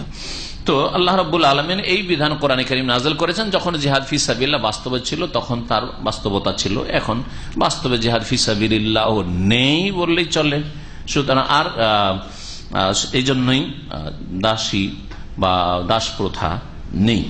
আল্লাহ পাক রব্বুল আলামিন কোনদিন দিন ইসলামকে যদি শক্তিশালী করে, মুসলিম উম্মাহ যদি আল্লাহর দ্বীনের দিকে ফিরে আসে, তো আল্লাহ পাকের বিধান আবার বাস্তবে ফিরে আসবে। আনাস বিন মালিক রাদিয়াল্লাহু তাআলা আনহু থেকে বর্ণিত আরেকটি হাদিস পড়ি। ওয়ান আনাস বিন মালিক রাদিয়াল্লাহু আনহু নবী সাল্লাল্লাহু আলাইহি ওয়াসাল্লাম হামিদাল্লাহ ওয়া আসনা আলাইহি ওয়া ক্বালা লাকিন্নী আনা উসাল্লি ওয়া আনামু ওয়া আসুমু ওয়া আফতির ওয়া আতাযাওয়াজু নিসা ফামান রাগিবা আন সুন্নতি ফালাইসা মিন্নী, মুত্তাফাকুন আলাইহি। বলছেন আনাস বিন মালিক রাদিয়াল্লাহু তাআলা, হাদিসটি একটু লম্বা, হাদিসটাকে সংক্ষেপ করে দেওয়া হয়েছে। নবী করিম সাল্লাল্লাহু আলাইহি সাল্লাম কি করলেন? হামিদাল্লাহ, আল্লাহ পাকের প্রশংসা করলেন, ওয়া আসনা আলাইহি, এবং তার গুণগান করলেন। নবী সাল্লাল্লাহু আলাইহি ওয়াসাল্লাম সংক্ষেপে কখনো কখনো হামদুসানা করতেন, যেমন আমরা কখনো কখনো সংক্ষেপে লম্বা ওই সুন্নতি খুতবাতুল হাজা না পড়ে করি। ওয়াকাল, আর তারপরে বলেন যদি ছোট্ট একটি কথাও বলতে হইতো, নসিহতের কথা, তো আলহামদুলিল্লাহ সাল্লাতু ওয়াসসালামু আলা রাসূলিল্লাহ, আল্লাহর হামদুসানা করতে। লাকিন্নী, তারপরে বললেন দেখো আমি কিন্তু আনা ওসাল্লি, আমি নামাজও পড়ি, সালাত আদায় করি, ও আনামো, আর ঘুমায়ও, রাত্রে তাহাজ্জুদও পড়ি, ফরজ নামাজ শুধু নয়, ফরজ নামাজ ছাড়া আমি রাত্রে তাহাজ্জুদও পড়ি, এখানে তাহাজ্জুদ নামাজ উদ্দেশ্য, আর রাত্রে কিছু অংশ ঘুমাই, শরীরকে তার হক প্রাপ্য দিই। ও আসুমো উফতেরও, দিনে আমি সিয়াম পালন করে রোজাও রাখি কখনো কখনো, ও উফতেরও, কখনো কখনো দিনে পানাহারও করি, ও আতাযাওয়াজুন নিসা, এবং নারীদেরকে বিয়েও করে রেখেছি। একসাথে 9টি রাসূলুল্লাহ সাল্লাল্লাহু আলাইহি ওয়াসাল্লাম রেখেছেন, তার জন্য 4-এর বেশি বৈধ ছিল। ফামান রাগিবা আন সুন্নতি, সুতরাং কেউ যদি আমার সুন্নত আদর্শ থেকে বিমুখ হয়, এখানে সুন্নত মানে ফোকাহাদের পরিভাষার সুন্নত নয়, এখানে নবীর সুন্নত মানে নবীর আদর্শ, সেটা কোন পরিস্থিতিতে ফরজ হইতে পারে, সাধারণ অবস্থায় সুন্নত থাকতে পারে, বা মুস্তাহাব হইতে পারে। ফালাইসা মিন্নী, সে আমার অন্তর্ভুক্ত নয়, মানে আমার দলের নয়, মুসলিম নয়। তাহলে কেউ যদি বিবাহকে বিবাহ করবো না, তো বলবো তুমি মুসলিম না, অল্প পড়াশোনা করে ফতোয়া দিলে এইরকমই হবে। হাদিসে আছে ফামান রাগিবা আন সুন্নতি ফালাইসা মিন্নি, কেউ যদি আমার সুন্নত থেকে বিমুখ হয় তাহলে আমার দলের নয়, আমার দলের নয় মানে ইসলাম থেকে খারিজ করে দিলেন। সাধারণ অবস্থায় বিয়ে করা সুন্নত, তাহলে সুন্নত থেকে যদি মুখ ফিরায় তাহলে কি কাফের হয়ে যাবে? মুরতাদ হয়ে যাবে না। তাহলে কি বলবেন? আমার দলভুক্ত না, মানে আমার আদর্শ অনুযায়ী চলল না সে সাধারণ অবস্থায়। এটা কখন বিবাহকে স্বীকৃতি দান করে। রাগেবান সুন্নতি বিমুখ হয় মানে আমি বিয়ে করব না, কিন্তু ওর কাছে জানতে চান কেন বিয়ে করবে না? তুমি বিবাহ করা কি হারাম মনে করছো নাকি? বিবাহ করা নাজায়েজ মনে করছো? না না না না, বিবাহ যে করছে করুক, আমি করব না। এটাও বিমুখতা, কিন্তু এই বিমুখতাই সে ইসলাম থেকে বেরিয়ে যাবে, নবীর তরিকা থেকে দূরে সরে যাবে, নবীর আদর্শ থেকে দূরে সরে গেল, কিন্তু সেও মুসলিম। পক্ষান্তরে আর একটা অবস্থার কথা বলি, তাহলে এই হাদিসের ঢালার একরকম শুধু ব্যাখ্যা করা যাবে না। আর একটা অবস্থা হচ্ছে যে একজন লোক বিবাহের সুন্নত আদর্শ থেকে বা নবীর যে কোনো আদর্শ থেকে, যেটা কোরআন বা হাদিস দ্বারা স্পষ্ট প্রমাণিত, এমন বিমুখ হলো যে অস্বীকার করে, মানি না, আমি বিবাহ করবো না, মানি না, বিবাহ মানি না, বিবাহ কি জিনিস? তাহলে কি বলবেন? তখন ফালাইসা মিন্নি মানে আমার উম্মতের না, সে মুসলিম না। কোরবানি, একজন বলছেন কোরবানি করবেন না, অনেকে এখানে ফ্যামিলি থাকে কোরবানি করে না, কোরবানি করবেন না, না ভাই কোরবানি করবো না। কেন? পয়সা নেই? পয়সা আছে তো করবো না। তো কি নবীর সুন্নত, সুন্নতে মুআক্কাদা কোরবানি অনেকের কাছে, ওয়াজিব ফুকাহাদের কাছে সুন্নতে মুআক্কাদা সহিহ। তো যদি কোরবানি কেউ না করে তো ইসলাম থেকে খারিজ হয়ে যাবে না। কিন্তু আর এক লোক বলছে যে কোরবানি আমি করব না। কেন কোরবানি করবেন না? আমি মানি না কোরবানি। কোরবানি আবার কি লাভ কি এতে? তাহলে কি বলেন? কাফের সে। বোঝা গেল? তাহলে রাগে বা বিমুখ হওয়া দুই রকম হইতে পারে। বিমুখ হওয়া মানে অস্বীকৃতি দান করা, মানি না, এই বিধানকে আমি মানি না, তাহলে কাফের, নবীর উম্মতের না। আর আরেকটা হচ্ছে যে রাগেবা মানে আমি এটা করব না, বিবাহ করব না ভাই, আমি অন্য কাজে ব্যস্ত আছি, আমি বিবাহ করব না। অনেক বড় বড় আলেমরা বিয়ে করেন, বড় বড় আলেমরা তাদের ব্যস্ত বাড়িগুলি লাইন করে 9 বিবির বাড়ি ছিল। হুজরা আয়েশা থেকে শুরু করে মহিলা সেকশনটা যে রয়েছে, আপনি যখন মসজিদে নববীতে ঢুকবেন বাম হাতে যে মহিলা সেকশনটা আছে না, ঘেরা আছে, ওই দিকটা নবী সাল্লাল্লাহু আলাইহি ওয়াসাল্লাম হুজরাগুলি ছিল। 9 স্ত্রী 9টি বাড়ি ছিল লাইন হয়ে। ওই দিকটাকে এখনো মহিলা সেকশনই রাখা আছে, মহিলাদের মুসাল্লা, মহিলারা ওই দিক দিয়ে ঢোকে। নবী সাল্লাল্লাহু আলাইহি ওয়াসাল্লামের বিবিদের বাড়ির বাইরে এসে ইয়াসআলুনা আন ইবাদাতিন নবী সাল্লাল্লাহু আলাইহি ওয়াসাল্লাম, নবী সাল্লাল্লাহু আলাইহি ওয়াসাল্লামের ইবাদত বন্দেগী কেমন ছিল, রাতে তাহাজ্জুদ কতটা পড়তেন, কত ঘন্টা পড়তেন, সারা রাত পড়তেন কি পড়তেন না, ঘুমাইতেন কি ঘুমাইতেন না, দিনে রোজা রাখতেন, কেমন তার রোজা ছিল ইত্যাদি জিজ্ঞাসা করা শুরু করলো তারা। ফালাম্মা উখবিরু, যখন তাদেরকে বলা হলো যে নবী করিম সাল্লাল্লাহু আলাইহি ওয়াসাল্লাম এইরকম এইরকম ইবাদত করতেন, কান্নাহু তাকাল্লুহা, তারা যেন নবীর ইবাদত বন্দেগীকে অল্প মনে করলো, তো সামান্য ইবাদত, তো এমন তো কিছু বেশি না। নবী করিম সাল্লাল্লাহু আলাইহি ওয়াসাল্লাম সারা দিনে কত রাকাত নামাজ পড়তেন মোটামুটি জানা আছে? মোটামুটি 40 রাকাত নামাজ পড়তেন, তাহাজ্জুদ, বেতর এবং ফরজ নামাজ তার আগে, আর সুন্নতে রাতেব, এইসব মিলিয়ে 40 রাকাতের মতো নামাজ পড়তেন। কখনো সালাতুদ দুহা বেশি হলে সেটা বেশি হইতে পারে। কিন্তু অনেক বুজুর্গ অনেক দিনের কিসসা কাহিনীতে রয়েছে, কেউ 100 রাকাত রাতে, 200, 300, 400, 500, আমাদের এই ভাই বলছে 1000ও নাকি পড়েছেন। আমি 300 রাকাত এক রাতে, কি বলছে 1000 রাকাত নামাজ পড়েছে। তো সংখ্যাতে তো অনেক বেশি, কিন্তু কোয়ালিটি ডাউন কোয়ালিটি। পক্ষান্তর নবী সাল্লাল্লাহু আলাইহি ওয়াসাল্লামের কোয়ালিটি হাই কোয়ালিটির ইবাদত। বোঝা গেছে? জীবনে আপনি একটা দুটাই হজ করেছেন, কিন্তু হজের মতো হজ করেছেন, কোরআন সুন্নাহ মোতাবেক আর খুশুর সাথে ইবাদতের হজ করেছেন। আর অনেক ভিআইপি গুলো, আমি 2 বছর থেকে ভিআইপি হাজিদের গাইডে ওইতে থাকি, কি বলছে এতে থাকি বাংলাদেশ থেকে, তাতে কিছু মন্ত্রী, তারপরে এমপি আর বড় বড় যারা পুঁজিপতি, যাদের নাম বলার প্রয়োজন নেই, তারা থাকে। গত বছর ছিল, এবারে ছিল। ওরা প্রতি বছর হজে আসে, গত বছর দেখেছি অনেকে, এবার আবার ওখানে এসে দেখি মাশাআল্লাহ হিলটনে এসে এবারও হজ, প্রতি বছর হজে আসে। হজ তো প্রতি বছর করে, কিন্তু কেমন হজ করে তাদের কেউ কেউ ভালো করে, সবাই একরকম না মাশাআল্লাহ। ওদের মধ্যে আশ্চর্য হয়ে গেল, একজন মন্ত্রী সাহেব সকাল সন্ধ্যার জিকির আমাকে শোনাইতে লাগলেন, খুব খুশি হইলাম। সকাল সন্ধ্যার জিকির বসে বসে আরাফার মাঠে জোহর নামাজ পড়ার পর আমাকে পাশে বসে যে শোনাইতে শুরু করলেন, তো আপনি আশ্চর্য হয়ে যাবেন, আপনারা অনেকে শোনাইতে পারবেন না। কথা হচ্ছে সবাই একরকম নয়, কিন্তু অধিকাংশ কিরকম, হ্যাঁ আরামের হজ করতে চাই, পয়সা আছে, হজে চলে এসছে, মেনাই 8 তারিখের সুন্নত তো থেকেছে, আর আরাফা থেকে এসে 10 তারিখে সকালে পাথর মেরে ওই যে মক্কা গিয়েছে, আর ফিরাফিরি নাই। মক্কায় কিছু ভাড়া করে নিয়েছে ছেলেদেরকে, যে কি করবি পাথরটা মেরে দিবি, আর পয়সার তো অভাব নাই, একদিনের পাথর মাথায় 500 রিয়াল বা 1000 রিয়াল বের করে দিয়ে দিল, খুশিতে মারবে। আর আরো মজার কথা, পাথর মারার জন্য বদল, প্রথম কথা অক্ষম ব্যক্তি যে মারতে পারছে না তার বদল চলবে, বোঝা গেছে। 2 নম্বর কথা, যেই ব্যক্তি বদলে মারবে সেই ব্যক্তিকে হাজি হইতে হবে। আর বাইরে একজন লেবার রাস্তাঘাটে ক্লিন করছে, পাথর মারতে চলে এসছে, কার পাথর হজও করেনি এই বছর হজ করেনি। আশ্চর্য, হাস্য করবে অবস্থা। 10 তারিখের পরে যে রাতটা 11 তারিখ তা তো এলো না, 12 তারিখের রাতে 2 রাত কমপক্ষে থাকতে হবে, অধিকাংশ ওলামাদের নিকটে ওয়াজিব। আর যদি সুন্নতে মুআক্কাদাও হয়, যেমন কিছু মাযহাবে আছে, তো সেটাও রাসূলুল্লাহ সাল্লাল্লাহু আলাইহি ওয়াসাল্লামের সুন্নাত। আমি এই কথা দিয়ে অনেক ওই সব ভিআইপিদেরকে, কার সুন্নাত বলেন দেখি, যখন ওদের মধ্যে কে বলছে না শেখ এটা কি ওয়াজিব না সুন্নাত, আমি বলি সুন্নতি যদি সাপোজ মেনে নিলাম আপনার যে সুন্নাত, ধরে নেন যে সুন্নাত, কার সুন্নাত, এই কার সুন্নাত বললে এমন নক করেছি তাদের মগজে, দেমাগে হিলিয়ে দিয়েছি দেমাগকে।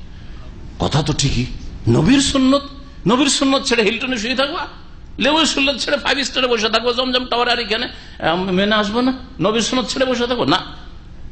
যার ফলে আলহামদুলিল্লাহ অর্ধেককে ফিরেতে পেরেছি, অর্ধেককে তাদেরকে মেনাতে আবার ব্যাক করাতে পেরেছি না। আর অনেকে বলছে যে ঠিক আছে এত ক্লান্ত হইতে পারবো, যাবো না, পাথর মেরে এখানে থেকে গেলাম, ঠিক আছে তওয়াফ হেফাজা পরে করো, তাও ভালো, কিন্তু রাত এখানে থাকেন, তওয়াফ হেফাজা 11 তারিখে করেন, সবচেয়ে ভালো। আপনি যদি একটু মনে করেন যে 11 তারিখে ফজর নামাজটা গিয়ে হারামে পড়েন, আর গিয়ে আরামে তখন একটু হালকা থাকবেন, করেন, ফ্যামিলি যেহেতু আছে বা বাচ্চারা আছে ইত্যাদি।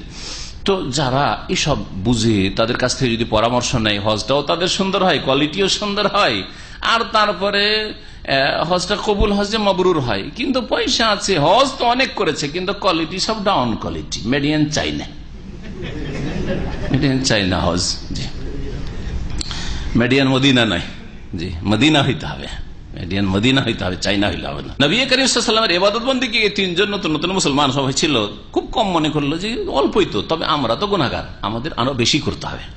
ফাকালু, তারা বললো ওয়াইন্না নাহনু মিনান নবী সাল্লাল্লাহু আলাইহি ওয়াসাল্লাম, আমরা কোথায় আর নবী কোথায়, নবী ইবাদত করুক আর না করুক তার সব পার, কিন্তু আমাদের চলবে। আইনা নাহনু মিনান নবী সাল্লাল্লাহু আলাইহি ওয়াসাল্লাম কাদ গাফারাল্লাহু লাহু মা তাকাদ্দামা মিন যামবি ওয়া মা তাআখার, তার আগের পরের ভুল ভ্রান্তি আল্লাহ ক্ষমা মার্জনার ঘোষণাই করে দিয়েছেন। ওনার ইবাদত থাকা নাই থাকে তাতে এমন কি হলো, উনি তাহাজ্জুদ পড়লেই কি না পড়লে কি, সারা রাত যদি ঘুমানো অসুবিধা, কিন্তু আমাদের সারা রাত ইবাদত করতে হবে, সারা জীবন ধরে রোজা রাখতে হবে, বিবাহ শাদী করলেই বাধা, এই নারী জাতি ইবাদত বন্দেগীতে বাধা, বিয়েই করবো না। এই সব যখন করলো নবী সাল্লাল্লাহু আলাইহি ওয়াসাল্লাম সেই সময় পৌঁছে গেছেন। কাল আহাদুহুম, তাদের একজন বলল আম্মা আনা, আমি ফাউসাল্লিল লাইলা আবাদা, সারা রাত ধরে সারা জীবন নামাজ পড়বো, ওয়ালা আনামু আবাদার, কখনো ঘুমাবো না। ওয়া কালাল আখার, দ্বিতীয় ব্যক্তি বলল আনা আসুমুদ দাহরা ওয়ালা উফতিরু আবাদা, আমি সারা জীবন ধরে রোজা রাখবো, প্রতিদিন রোজা রাখবো, কখনো দিনে পানাহার করবো না, ইফতার করবো না। ইফতার মানে পানাহার করা, রোজা ভঙ্গ করা। ওয়া কাল আখার, আর তৃতীয় ব্যক্তি বলল আনা আতাজিলুন নিসা ফালা আতাজাওয়াজু আবাদা, আমি আমার ঘরে গিয়ে এখনই স্ত্রীগুলিকে সবগুলিকে বাপের বাড়ি বিদায় করে দিব, আর তাদের থেকে আলাদা হয়ে যাব, জীবনে আর বিয়ে শাদী করবো না। আতাজিলুন নিসা বলে তার মানে ওরা অলরেডি বিবাহিত ছিল, বলছে আর রাখবো না এগুলোকে, সবগুলিকে বাপের বাড়ি বিদায়, যা আর রাখবো না, তোরাই হচ্ছে ঝামেলা, তোদের জন্য ইবাদত বন্দেগীতে বাধা, এইরকম ধারণা তাদের, জীবনে বিয়ে করবো না। ফাজা রাসূলুল্লাহ সাল্লাল্লাহু আলাইহি ওয়াসাল্লাম, সেই সময় রাসূলুল্লাহ বাইরে ছিলেন, পৌঁছে গেছেন। ফাকালা, এসে একটু শুনতে পেয়েছেন কি বলছে যেন এরা, আনতুমুল্লাযিনা কুলতুম কাযা ওয়া কাযা, তোমরা এই কথাগুলি বললে? বলছে হ্যাঁ ইয়া রাসূলুল্লাহ, আমার শুনে রাখো, সাবধান, ওয়াল্লাহি আল্লাহর কসম করে বলছি, ইন্নী আখশাকুম লিল্লাহ, আমি তোমাদের মধ্যে সবচেয়ে বেশি আল্লাহকে ভয় করি, ও আতকাকুম লাহু, এবং আল্লাহর জন্য সবচেয়ে বেশি আমি তাকওয়া অর্জন করি তোমাদের মধ্যে। লাকিন্নি, তারপরেও আসুমু ওয়া উফতিরু, রোজাও রাখি মাঝে মাঝে, আর দিনে পানাহারও করি, ওসাল্লি ওয়া আনাম, আর রাতে কি করি, ওই যে হাদিসটা শেষ দিকটা এখানে আছে, কি করি আমি, ওসাল্লি ওয়া আনাম, আমি নামাজও পড়ি, রাতে তাহাজ্জুদও পড়ি। তাহাজ্জুদও ছাড়তেন না নবী সাল্লাল্লাহু আলাইহি ওয়াসাল্লাম। তাহাজ্জুদ কয় রকম ছিল? আল্লাহ সূরা মুজাম্মিলে বলেছেন নবী সাল্লাল্লাহু আলাইহি ওয়াসাল্লামের তাহাজ্জুদ ছিল 3 রকম। কি? কুমিল লাইলা ইল্লা কালিলা, ইয়া আইয়ুহাল মুজাম্মিল কুমিল লাইলা ইল্লা কালিলা, নিসফাহু আও ইনকুস মিনহু কালিলা আও জিদ আলাইহি। এই 3 রকম। নিসফাহু মানে অর্ধেক রাত তাহাজ্জুদ পড়তেন নবী করিম সাল্লাল্লাহু আলাইহি ওয়াসাল্লাম, রাতকে মাগরিব থেকে ফজর পর্যন্ত 2 ভাগ করে অর্ধেক রাত। তারপরে আবিন কুস মিনহু কালিলা, অথবা এর চাইতে কিছু কম করো, আল্লাহ বলছেন। আয়াতের আমল করেন নবী সাল্লাল্লাহু আলাইহি ওয়াসাল্লাম। এর কম মানে অর্ধেকের কম কি? 1/3 অংশ, রাতকে 3 ভাগ করে রাতের 3 ভাগের 1 ভাগ 1/3 অংশ নামাজ পড়তেন, আর 2/3 অংশে কিছু সময় জেগে থাকতেন, বিবিদের সাথে কথা বলতেন, কিছু সময় ঘুমাতেন। আর আউজিদ আলী, আল্লাহ বলছেন, অথবা এই যে দুটো বয়ান করাম এর চাইতে বেশি করো। তাহলে এর চাইতে বেশি কতটা? 2/3, না সারা রাত না, কখনো না, 2/3 অংশ, 2/3 অংশ। 3 ভাগ করে রাতকে 3 ভাগ করে 2 ভাগ নামাজ পড়েন, আর 1 ভাগ আপনি ঘুমান। তাহলে রাত যদি আজকাল সন্ধ্যা হয়ে যায় 5টায়, ধরেন 5টা, 5:15 মানে 5টা থেকে, আর ফজর হচ্ছে 4:20, তাহলে 4টা, ধরেন 5টা থেকে 4টা, কয় ঘন্টা হইল? 9 ঘন্টা। 9 ঘন্টাকে যদি 3 ভাগ করা যায় তাহলে কয় ঘন্টা নামাজ? সবচেয়ে বেশি সংখ্যা 6 ঘন্টা তাহাজ্জুদ পড়তেন নবী করিম সাল্লাল্লাহু আলাইহি ওয়াসাল্লাম, 2/3 অংশ। অথবা নবী সাল্লাল্লাহু আলাইহি ওয়াসাল্লাম কয় ঘন্টা তাহাজ্জুদ পড়তেন? 9কে অর্ধেক করেন, তাহলে 4.5 ঘন্টা তাহাজ্জুদ পড়তেন। আর কখনো কখনো 1/3 অংশ পড়তেন, তাহলে কত হইতো? 3 ঘন্টা তাহাজ্জুদ পড়তেন। আর আমাদের মধ্যে কেউ 1 ঘন্টা তাহাজ্জুদ পড়ার লোক আছে কি? আলাইসা মিনকুম রাজুলুন রশিদ? আল্লাহ পাক তৌফিক দান করেন, আল্লাহ তৌফিক দান করেন। 3 ঘন্টা, আর তারপর কি বললাম? 3 ঘন্টা, 4.5 ঘন্টা, 6 ঘন্টা, এগুলি বাদ দেন 1 ঘন্টা তাহাজ্জুদ পড়ার লোক চাই আপনাদের মধ্যে। আল্লাহ যেন তৌফিক দান করেন, বেশি না 1 ঘন্টা আল্লাহ পাক তাহাজ্জুদ পড়া তৌফিক দান করেন। আল্লাহ পাক আমাদের সকলকে তৌফিক দান করেন। এই হাদিস থেকে বোঝা যায় যে ইসলাম ধর্ম বৈরাগ্যের ধর্ম নয়। রহবানিয়াতে ফিল ইসলাম, নবী সাল্লাল্লাহু আলাইহি ওয়াসাল্লাম হাদিস রয়েছে, ইসলামে সন্ন্যাসীবাদ, সন্ন্যাসবাদ বা বৈরাগ্যবাদ নেই। ইসলামে সংসারের সাথে সম্পর্ক থেকে, সমাজের সাথে সম্পর্ক রেখে, পরিবারের সাথে সম্পর্ক রেখে, ছেলে মেয়ে স্ত্রীর সাথে সম্পর্ক রেখে আল্লাহর ইবাদতকে সুন্দর করতে হবে। আল্লাহর ইবাদত যেগুলি মসজিদ ভিত্তিক ইবাদত বা নিছক খালেস ইবাদতে মাহজা, যেগুলো খালেস ইবাদত, সেগুলি ছাড়াও যেগুলি সাংসারিক কাজ, পারিবারিক কাজ অথবা সামাজিক কাজ, রুজি রোজগারের কাজ, অর্থ হালাল রুজি উপার্জন করা, এই সবগুলিতে যদি আল্লাহর সন্তুষ্টি কামনা থাকে, নিয়তে সালেহা থাকে, তাহলে সেগুলিও আদাত থেকে এবাদতে পরিণত হয়, কি হয়ে যায়? এবাদত হয়ে যায়, সেগুলিতেও নেকি হয়। এই মর্মে অনেক দলিল রয়েছে, তার মধ্যে একটি হচ্ছে নবী করিম সাল্লাল্লাহু আলাইহি ওয়াসাল্লাম বলছেন, হাত্তা লোকমা, ওই লোকমাটি যেটা কি করো, তাযাউহা ফি ইমরাআতিকা, তোমার স্ত্রীর মুখে দাও। স্ত্রীর মুখে লোকমা দাও মানে লোকমা উঠিয়ে উঠিয়ে খাওয়াইবেন, এটা বোঝানো হয়নি, শাব্দিক অর্থ বোঝানো হয়নি। কখনো আপনি একটু করেন, সেটা আলাদা কথা, কিন্তু এটা বোঝানো হয়নি। কি বোঝানো হয়েছে? যে একবারের খাবারের স্ত্রীর জন্য যে ব্যবস্থা করছেন, এই যে মাসের খরচটা আপনি আপনার স্ত্রী ছেলে মেয়ের পাঠাচ্ছেন, সেটাও কি সাদাকা? নবী সাল্লাল্লাহু আলাইহি ওয়াসাল্লাম বলেছেন সাদাকা। আরো হাদিস, ওয়াফি বুযে আহাদিকুম সাদাকা, তোমাদের লজ্জা স্থান দিয়েও সাদকা হইতে পারে। লজ্জা স্থান দিয়ে কি কিসের সাদাকা হবে, কি হবে, কোন সাদকা হবে বলেন? সাহাবীরা বুঝতো, ইয়া রাসূলুল্লাহ আয়াতি আদনা শাহওয়াতাহু ওয়া হুয়া আলাইহি সাদাকা।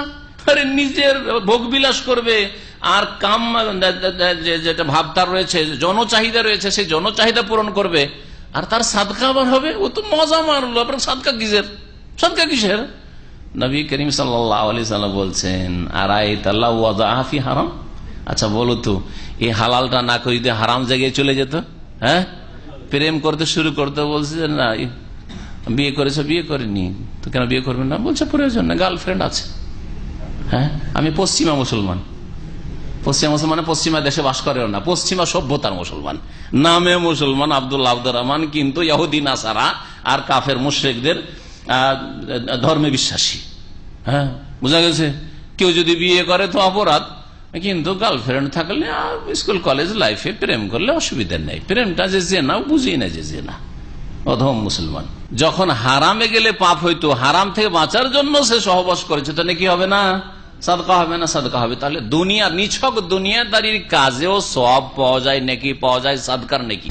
ইমাম ইবনে তাইমিয়া রাহমাতুল্লাহ আলাইহি এই কথা দিয়ে শেষ করছি, বলছেন আল ইরাজু আনিল আহলি ওয়াল আওলাদ লাইসা মিম্মা ইউহিব্বুহুল্লাহু ওয়া রাসূলুহু। কেউ যদি স্ত্রী এবং ছেলে মেয়ে থেকে বিমুখ হয়, বিয়ে শাদী করবো না, ঝামেলা শেষ নেই, ছেলে মেয়ে বেশি ছেলে মেয়ে নেবো না, ঝামেলা শেষ নেই, বেশি ছেলে মেয়ে নেবো না, ঝামেলার শেষ নেই। ছেলে মেয়ে নিলে এই রুজি রোজগার করতে হবে, আর তাদের জন্য এই হাসপাতাল নিয়ে যাও, এই চিকিৎসা করো, তো এই করো, স্কুলে দিয়ে আসো, নিয়ে আসো, কত ঝামেলা। আর এসব ইবাদতেও বাধা, টেনশন, ওইসব করবো না, ফ্রি হয়ে ইবাদতবন্দি করবো। বলছেন তিনি লাইসা মিম্মা ইউহিব্বুহুল্লাহু ওয়া রাসূলুহু, এটা আল্লাহও পছন্দ করেন না, সংসার ত্যাগী হবে, বিয়ে করবো না, ছেলে মেয়ে নেব না বেশি, আর তার রাসূলও পছন্দ করেন না। ওয়া লাইসা হুয়া মিন দীনিল আম্বিয়া, এবং নবী রাসূলগণের এটা দ্বীনও না, রাসূল নবী রাসূলগণের দ্বীনও নয় সংসার ত্যাগী হওয়া, বিবাহ না করা, বা বিবাহ করেছি কিন্তু ছেলে মেয়ে নেব না, বাঁধা দেখে বিয়ে করা, এমন বংশ পরিবার দেখে বিয়ে করা যে ওই বংশে একটা দুটা ছেলের বেশি যেন না থাকে। আজকাল এরকম বিয়ে করছে, যারা দ্বিতীয় বিয়ে করেছে অনেকে এরকম আছে, দেখছে যে এই মেয়েটা সম্পর্কে জানে যে বাচ্চা হবে না, সেই জন্য বিয়ে করেছে, কারণ বাচ্চা হলে তো আবার বেড়ে যাবে, তখন দায়িত্ব বাড়ে। না না না, বাচ্চা হবে না দেখে বিয়ে, মাঝা দেখে বিয়ে করেছে, আল্লাহ কোনোদিন বরকত দেবেন না, নিয়তটাই খারাপ, যাতে বাচ্চা না হয় ওইরকম দেখে বিয়ে করেছে।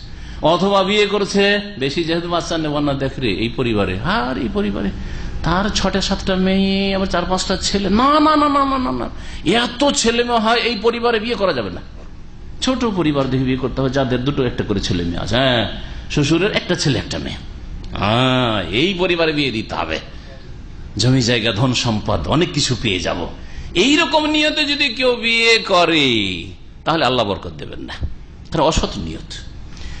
তো স্ত্রী এবং ছেলে মেয়ে এবং তাদের দায় দায়িত্ব থেকে বিমুখতা আল্লাহর দিন নয়, আল্লাহ পছন্দ করেন, রসুলও পছন্দ করেন না, আম্বিয়া রসুলগণের দিন নয়। মহান আল্লাহ সূরা রাদের আয়াত নম্বর 38 ইরশাদ করেছেন, ওয়ালাকাদ আরসালনা রাসূলান, আমি রাসূলগণকে পাঠিয়েছি, মিন ক্বাবলিকা, হে নবী তোমার পূর্বে, ওয়াজআলনা লাহুম আজওয়াজান ওয়া যুররিয়া, এবং তাদের স্ত্রীও আমি করেছি, আর কি করেছি, অজুরিয়া, তাদেরকে সন্তান সন্ততিও দিয়েছি, তাদেরকে স্ত্রী দিয়েছি, তারা বিবাহ শাদীও করেছে, আর তারা ছেলে মেয়েও নিয়েছে। সুতরাং বিবাহ শাদী করতে হবে আর ছেলে মেয়েও নিতে হবে। আল্লাহ পাক রব্বুল আলামিনের বড় নিয়ামত, ধন সম্পদ চাইতে বড় নিয়ামত হচ্ছে ছেলে মেয়ের নিয়ামত। আল্লাহ পাক রব্বুল আলামিন যেন এই বিষয়টি বুঝার তৌফিক দান করেন। আল্লাহ রব্বুল আলামিন সমস্ত রকমের গুনাহ থেকে বেঁচে থাকার তৌফিক দান করেন।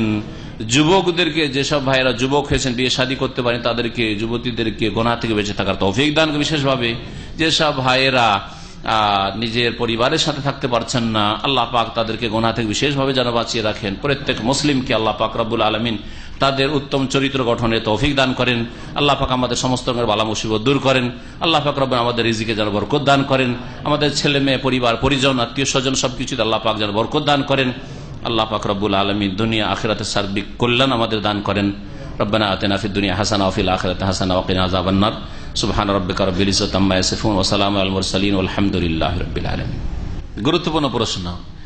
আজকাল অধিকাংশ সরকার, মুসলিম সরকারগুলি, মুসলিমদের কথা বাদ দেন, মুসলিম সরকারগুলি এই আইন করে রেখেছে 18 বছর আগের বিয়ে দেওয়া যাবে না মেয়েদের। ছেলেদেরও বয়স নির্ধারণ আছে নাকি? 21-22 এরকম কিছু নির্ধারণ আছে? 21 হইতে হবে, না হলে বাল্য বিবাহের অপরাধে সেটা শাস্তি হইতে, শাস্তিযোগ্য সেটা। 18 বছরে যদি আমরা মেয়েদের বিবাহ দিয়ে দিই, যেটা সরকার অনুমতি দিচ্ছে, তাহলে অনেক গুনাহ কমে আসবে। ভালো করে মনে রাখেন, শুধু 18 বছর যে সরকার আইনটা তৈরি করেছে, তাদের ইসলাম বিরোধিতা যদি উদ্দেশ্য না থাকে, বরং ততদিন পর্যন্ত একটা মেয়ে কিছু লেখাপড়া করেনি। 21 বছরে যে আইনটা করেছে, 18 বছর বয়সে দাড়ি মোচ কিছুই গজায়নি, এই মোচে কালি টালি দিয়ে কালো করে পাসপোর্ট বানিয়ে তারপরে বিদেশে আসছে, বুঝছেন? আমি জানি অনেক এই ছেলেগুলো দেখেছি। তোমার বয়স কত? বলছে 18 বছর। তুমি আসলে কি করে? বলছে যে পাসপোর্ট হবে না, তখন এই কালি দিয়ে মোচ বানালে। তো এটা সরকারও চাই না, আল্লাহও চাই না। 18 বছরের ছেলে কেন রুজি রোজগারে আসবে? খুব মায়া লাগে ওইসব ছেলে দেখে। 18-20 বছরের ছেলে কাজে আসবে কেন? কাজে আসবে লেখাপড়ার সময় পড়াশোনা করো, বড় হওয়ার চেষ্টা করো, তোমার দ্বারা তোমার উম্মতের ফায়দা হবে, দিন দুনিয়ার ফায়দা হবে। সুতরাং দিন শিক্ষা যদি জাতিকে উপকৃত করতে চায়, অথবা দুনিয়া শিখে ডাক্তার ইঞ্জিনিয়ার হয়ে দেশকে শক্তিশালী করতে চায়, সমাজকে শক্তিশালী করতে চায়, মুসলিমদের সেবা করতে চায়, জনকল্যাণমূলক কাজ করতে চায়, অনেক নেকির রাস্তা রয়েছে।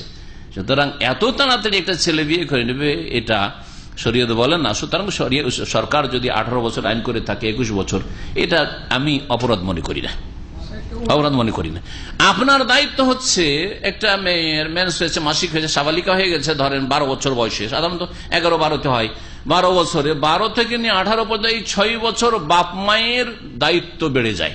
আপনি ভালো নজর রাখেন, ভালো তরবিয়ত দেন, এবং অবাধ মেলামেশার সুযোগ না দিয়েন না, আপনি সহশিক্ষায় পাঠায়েন না। কেন ওই স্কুলে পড়াবেন যেখানে ছেলেরা যুবকরা পড়ে? আরাম আপনার জন্য কেন পড়াবেন আপনি? আপনার অপরাধটা নজরে আসে না, শুধু সরকারের অপরাধ বড় করে নজরে আসছে। ভুল কথা, বুঝেছেন? আমি সরকারকে বাড়ি বলছি না, বহু পাপে তার জড়িয়ে আছে, কিন্তু কথা হচ্ছে যে এই ক্ষেত্রে এমন কোন অপরাধ নাই তাতে আপনাদের কল্যাণ উদ্দেশ্য রয়েছে। হয়তো আপনার ছেলে মেয়ের ভবিষ্যৎ মঙ্গল হোক, এটা হচ্ছে সরকারের হয়তো উদ্দেশ্য। আমি তাদের সৎ নিয়তের কথা, সৎ নিয়ত অবশ্যই থাকতে পারে, আর মানুষের সম্পর্কে হুসনে জান সবসময় সুধারণা রাখতে হবে, সরকার হোক অথবা জনসাধারণ, জনগণ হোক। সুতরাং আপনাদের যখনই ছেলে মেয়ে সাবালক সাবালিকা হচ্ছে, কড়া নজর রাখতে হবে। টিভি দেখতে চলে যাচ্ছে আপনার মেয়ে অথবা ছেলে, কয়েক ঘন্টা প্রতিবেশীর ঘরে গিয়ে টিভি দেখে আসছে, কেন যাবে? আধা ঘন্টার জন্য যাবে না, কেন যাবে? এই রোগ আর এগুলি দিয়ে বহু পাপ হচ্ছে। রাস্তাঘাটে চলে যাচ্ছে, কোথায় গেছে? হ্যাঁ গেছিলাম বাইরে একটু বন্ধুর সাথে। বন্ধুর সাথে কেমন বন্ধুর সাথে ঘোরাফেরা করে? খোঁজ নেন, এটা জায়েজ জিনিস, এটা না ওই গোয়েন্দাগিরি করার নাই, সন্দেহ করার নাই, কিন্তু আমার দায়িত্ব আছে, আমাকে আল্লাহর সামনে জবাব দিতে হবে। কোথায় গিয়ে কয়েক ঘন্টা কাটিয়ে আসলো আমার ছেলে, অথবা আমার মেয়ে যাচ্ছে টিউশনে যাচ্ছে, টিউশনে আবার পুরুষের কাছে কেন টিউশনে যাবে? আবার টিউশন গিয়ে ছেলে মেয়ে একসাথে কেন পড়বে? মেয়েরা মহিলা টিচার কাছে টিউশন পড়বে, তারপরে টিউশন পড়ার জন্য সবচেয়ে ভালো আপনার বাড়িতে পড়ান, আপনার চোখের সামনে। এইরকম বহু বিষয় রয়েছে যেগুলি দায়িত্ব আমাদের রয়েছে। সুতরাং এটি বড় বিষয়। আর একটা যে বিষয় বললেন যে মাসিক হয়ে যাওয়ার পরে যদি কোনো গুনাহ হয়, অথবা সাবালক ছেলে হয়ে যায় তারপরে গুনাহ হয়, তো বাপের মায়ের গুনাহ হবে না, এরকম কিছু নাই। আপনি ভালো তার দেখাশোনা করছেন, তারপরে এত ভালো তরবিয়তের পরেও যদি পাপ করে দেয়, তো আপনার যদি দায়িত্বে কোন রকমের শিথিলতা না থাকে, অবহেলা না থাকে, গাফিলতি না থাকে, তো আপনাকে আল্লাহর সামনে জবাবদিহি করতে হবে না। কিন্তু আপনি যদি গাফিলতি করেন তো জবাব দিতে হবে। আমি ভালোভাবে তরবিয়ত করলাম, নূহ আলাইহিস সালামের ছেলে কেনানের মতো যদি হয়ে যায়, আল্লাহ না করে, তাহলে আমার কি দোষ হলো, আপনার কি দোষ হলো? বোঝা গেছে? তা নূহ আলাইহিস সালামকে জবাব দিতে হবে নাকি যে তোমার ছেলে কেন কাফের হইলো? লূত আলাইহিস সালামকে জবাব দিতে হবে নাকি যে তোমার বিবি কেন কাফের হইল? না, কখনো না। আমাদের ভাই বলছেন যে আমাদের দেশে যে শিক্ষা প্রতিষ্ঠান মহিলাদের জন্য করবো, তো শিক্ষিকার অভাব রয়েছে। শিক্ষিকার প্রথম কথা অভাব, দুনিয়ার শিক্ষার ক্ষেত্রে অভাব হবে না, যথেষ্ট মহিলা। আজকাল মহিলারা শিক্ষা আগে বেড়ে আছে, মহিলারা বেশি, মেয়েরা বেশি মেহনত পরিশ্রম করে রেজাল্ট। সৌদি আরবের ক্যালকুলেশন বলছি, এখানে মেয়েদের রেজাল্ট ছেলেদের চাইতে ভালো, মেয়েদের রেজাল্ট ছেলেদের চাইতে ভালো। অন্য অন্য দেশে দেখেন তো, বাংলাদেশের কথা বলছেন, হ্যাঁ, কারণ মেয়েরা ওই মোবাইল নিয়ে আর এই ঘুরে বেড়া আর এই করা সেই করা, সময় নষ্ট কিছু করে না, কিন্তু ছেলেরা এই করে, যার ফলে ওদের অনেকটা সময় তাতে নষ্ট হয়ে যাচ্ছে। তো প্রথম কথা এটি। তারপরে যদি শিক্ষিকার অভাব হয়, তার ব্যবস্থা রয়েছে, বিকল্প ব্যবস্থা রয়েছে, পর্দার আড়াল করে পুরুষ পড়াইতে পারে। যেগুলো ভালো মাদ্রাসা, কোরআন হাদিসের মাদ্রাসা রয়েছে, এখন বুখারী পর্যন্ত, বুখারী পড়ার জন্য মহিলা টিচার আজ পর্যন্ত বাংলাদেশে পাবেন না, ভারতে খুঁজে পাওয়া যাবেন। আমাদের বড় একটা মাদ্রাসা আছে, মহিলা মাদ্রাসা। এখন সেই মাদ্রাসাটা চালায় আমাদের আত্মীয় স্বজনরা, তো সেই মাদ্রাসাতে এখানে বুখারী পর্যন্ত পড়া হয়। কোথায় টিচার? মহিলা টিচার। তো মহিলা টিচার খুব বেশি তো মিশকাতটা ভালো করে পড়াতে পারবে না। তাহলে এই বড় বড় কিতাবগুলি ফিকহের, হাদিসের, তাফসীরের কি করে পড়াবে? মুশকিল। আর পড়ালে সেভাবে হক আদায় করবে না, প্রোডাকশন ভালো হবে না, দুর্বল হবে। দুর্বল থেকে দুর্বলই পয়দা হবে, না সবল পয়দা হবে? খুব কম। তখন পর্দার ব্যবস্থা করা হয়েছে। পর্দার দুটো তরিকা, একটা সবচেয়ে ভালো তরিকা আছে যে পর্দা দিয়ে দেন, পর্দা দিয়ে তারপরে পর্দার আড়ালে মেয়েরা বসুক, স্বাভাবিক মেয়েরা, তারপর ছাত্রীরা, তারপর পড়াশোনা করুক। সৌদি আরবে এখানে যে আপনার 37 সাবাসালাসিনে কুলিয়াতুল বানাত ছিল, এখন ওর ইউনিভার্সিটি হয়ে গেছে। ওটা আগে ছিল গার্লস কলেজ ছিল, এখন গার্লস ইউনিভার্সিটি, কিন্তু ওটা দামাম ইউনিভার্সিটি গার্লস। তো সেখানে পুরুষ প্রফেসর আছে, সৌদি আছে, নন সৌদি আছে।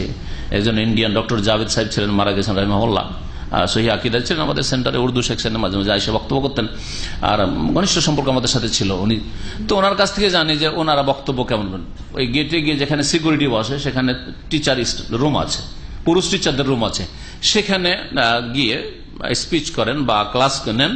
আর টিভিতে গিয়ে ক্লাসরুমে মেয়েদের মাঝে দেখানো হয়, আর তারপরে ওতেই তারা প্রশ্ন করতে পারে, সেখান থেকে প্রশ্ন করতে পারবে, উত্তর পাবে, এইভাবে পড়াশোনা হয় সৌদি আরবে। তাহলে পুরুষ টিচার পড়াচ্ছে, এইভাবে পড়াচ্ছে, পর্দার আড়াল থেকে পড়াচ্ছে।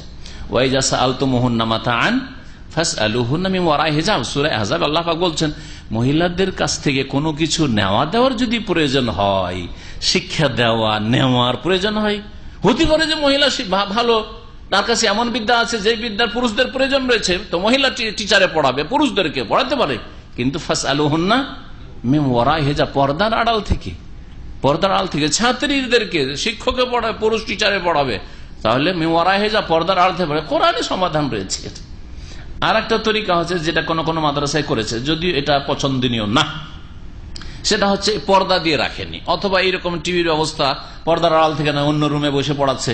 যেমন আমাদের এখান থেকে শুনছে না আমাদের বোনেরা, শুনছে পর্দার আড়ালে, দূরে কোনো সম্পর্ক না আমাদের সাথে, আর এক রুমে বসে, সেখানে টিভিও দেওয়া যেতে পারে। তো এই হচ্ছে একটা তরিকা বললাম। আর একটা তরিকা যেটা বলছিলাম, সেটা হচ্ছে বোরকা পরে সামনে বসে যাওয়া। এটাও দেখেছি বেশ কিছু মাদ্রাসা, আমি অনেক মাদ্রাসা এরকম ভিজিট করেছি। তো দেখছি যে বোরখা পরে, আর পুরুষ টিচারে পড়াচ্ছে, বড় কিতাব পড়াইতে পারবে না মহিলা টিচারে, তার পড়াচ্ছে, কিন্তু বোরখা পরে। যদিও বোরখা পরে থাক, চেহারা ঢেকে থাক, এতে কিছুটা ফিতনার আশঙ্কা আছে। এটা অগতির গতি, এটা না করাই উচিত হবে। তবে কিছু কিছু মাদ্রাসাতে আমি দেখেছি যে এরকম মহিলা মাদ্রাসাগুলিতে করছে, আল্লাহু আ'লাম। জি, আমাদের ভাই জিজ্ঞেস করছেন যে আমাদের দেশে বিয়ে শাদীর সময় অনেক ডিমান্ড থাকে মেয়ের পক্ষ থেকে, যে অলংকার দিতে হবে। এখানে ওর চাইতে বেশি ডিমান্ড থাকে, 1 লাখ রিয়াল মোহর দিতে হবে, ঘর বাড়ি সাজিয়ে দিতে হবে, হ্যাঁ, ফার্নিচার এইরকম হইতে হবে, আর ইত্যাদি ইত্যাদি। কেমন গাড়ি আছে ওই ছেলের কাছে, গাড়ি আছে কি না, ইত্যাদি অনেক কিছু আছে। তো কথা হচ্ছে যে চাওয়ার অধিকার আছে। আর বিবাহ শাদীটা হচ্ছে আপনার ব্যবসা বাণিজ্যের আকদের মতো, কথা সত্য বলেছি। আকদে নিকাহ হচ্ছে আকদে বাইয়ের মতো। আপনার কাছে একটা মোবাইল আছে, ভালো দামি মোবাইল, খুব পছন্দ হইলো, আপনার কাছে খুব পছন্দ, কত টাকা নেবেন? তারপর সে 2000 রিয়াল নেব, আমার কাছে 1000 রিয়াল আছে দেওয়ার মতো। আমি বললাম পোষাইল না, মাসাল্লাহ নেব না। কথা বলছে কত টাকা দিতে পারবেন? 1000 টাকা দিতে পারবো, দিলে দেন, না হয় না দেন, ঠিক আছে। আপনার পোষিয়ে গেল, আপনি 1000 দিয়ে দিলেন। ঠিক বিয়ে শাদী ওই রকম, বিয়ে শাদীর প্রস্তাব দেবেন, আর তারপরে তারা কি চাইবে, এতটা গয়না চাই, আর এত টাকা মোহর চাই, এই চাই সেই চাই। আপনি বলবেন যে আমি এতটা দিতে পারবো, যদি পোষাই তো দেন, আর না হলে গেলাম। জি হ্যাঁ, অবশ্যই অবশ্যই প্রথমে চুক্তি করতে হবে। আল মুসলিমুন আলা শুরুতে, সহিহ বুখারীতে একটি হাদিস রয়েছে, মুসলিম নিজের শর্তের উপর অটল থাকবে, মেয়ে পক্ষ থেকে হোক অথবা ছেলে পক্ষ থেকে। আল মুসলিমুন আলা শুরুত, যেই শর্তের ওপর আপনি ওয়াদা করে দেবেন পুরা করতে হবে। 5 লাখ টাকা যখন মোহরানা লিখতে গেল, কাবিন যেটাকে বলছেন, আর তাতে সই করে দিলেন, আপনি শর্তের উপর রাজি হয়েছেন, দিতে হবে, আপনাকে দিতে হবে। কিন্তু আপনি আগে বলেন আমার পোষায় না, আমি দিতে পারবো না। আপনার যদি পোষাই তো বিয়ে দেন, আমি 1 লাখ টাকা দেবো, 50,000 দেবো, আর নগদ দেবো, বা যেভাবে দেবো। যদি হয়তো দেন, আমি 1 ভরি বা 2 ভরি দিতে পারবো, যদি পারেন তো বিয়ে দেন আপনার মেয়েরা, না হলে না দেন। যদি বলে যে দেবো না, অন্য জায়গায় খুঁজেন। যেন অন্য দোকানে আমরা কত দোকান খুঁজে বেড়াচ্ছি একটা সামানের জন্য, ওই রকম আরো মেলা দোকান আছে। এগুলো সবগুলি হারাম, এটা উল্টা। কোরআনের বিরোধিতা করা। আল্লাহ বলছেন ওয়ান তাবতাগু বিআমওয়ালিকুম, তোমরা স্ত্রী তলাশ করো তোমাদের ধন সম্পদের মালের বিনিময়ে। আর যৌতুক কোরআনের বিরোধিতা, আল্লাহ দ্রোহিতা, যে তোমাদের মেয়েও নিব, বোন নেব, আর তার সাথে ধন সম্পদও নেব। এই জন্য যারা যৌতুক খায়, যৌতুক নেই, যেই বাপমা অথবা যেই ছেলে যুবক, তাদের সংসারে বরকত হয় না। না ছেলে মেয়েতে বরকত হবে এই হারাম খেয়ে, আর না তাদের রুজিতে বরকত হবে, আল্লাহর মার থাকে তাদের উপর। এই হারামগুলি উঠাবার চেষ্টা করেন। যৌতুক হিন্দুদের থেকে এসছে, পণ প্রথা, বোঝা গেছে? সুতরাং এটাকে ছাড়েন, মুসলিম সমাজে নিয়ে আসেন না একেবারে। এমন বংশের সাথে আত্মীয়তা করবেন না।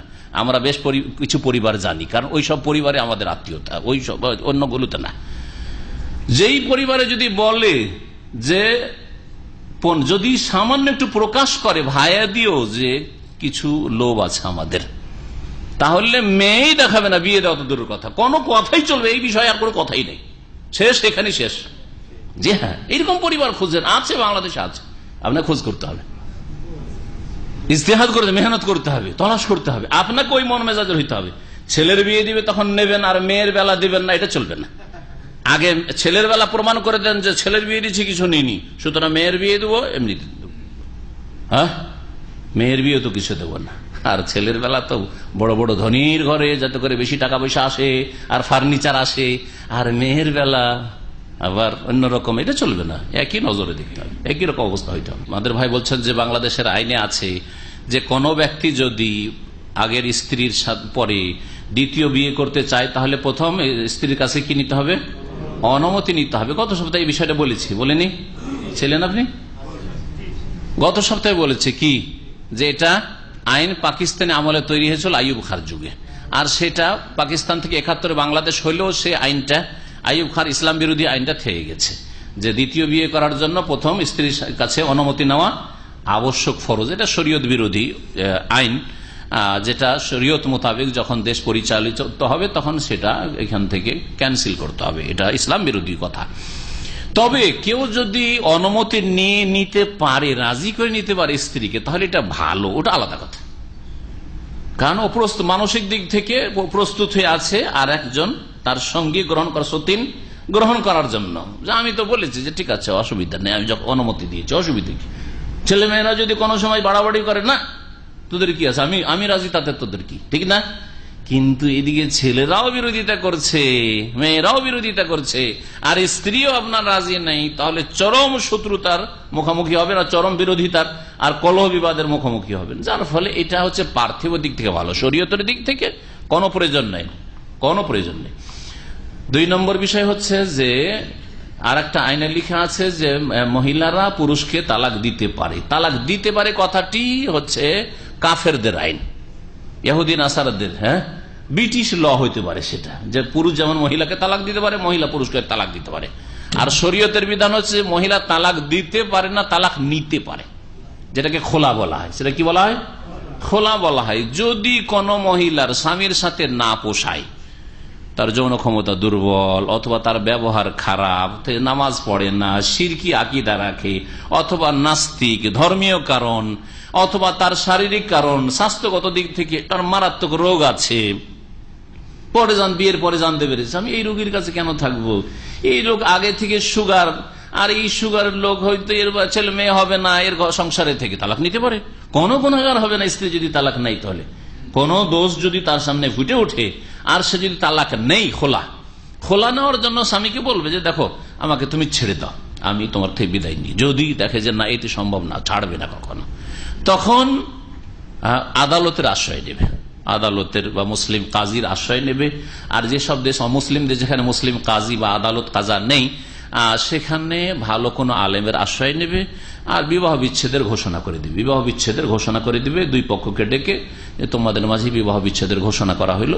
একে খোলা বলা হয়েছে কোরআনে কারীমের ভাষায়, জি, বা হাদিসের ভাষা থেকে আপনারা উপকৃত হইতে পারবেন। আল্লাহ পাক রব্বুল আলামিন সকলকে যেন উপকৃত হওয়ার তৌফিক দান করেন, ভালো কথা জানার এবং মানার, পালন করার তৌফিক দান করেন, আর মন্দ কথা কাজ থেকে বেঁচে থাকার আল্লাহ পাক যেন তৌফিক দান করেন। ওয়া সাল্লাল্লাহু আলা নবিয়িনা মুহাম্মদ ওয়া আলা আলিহি ওয়া সাহবিহি।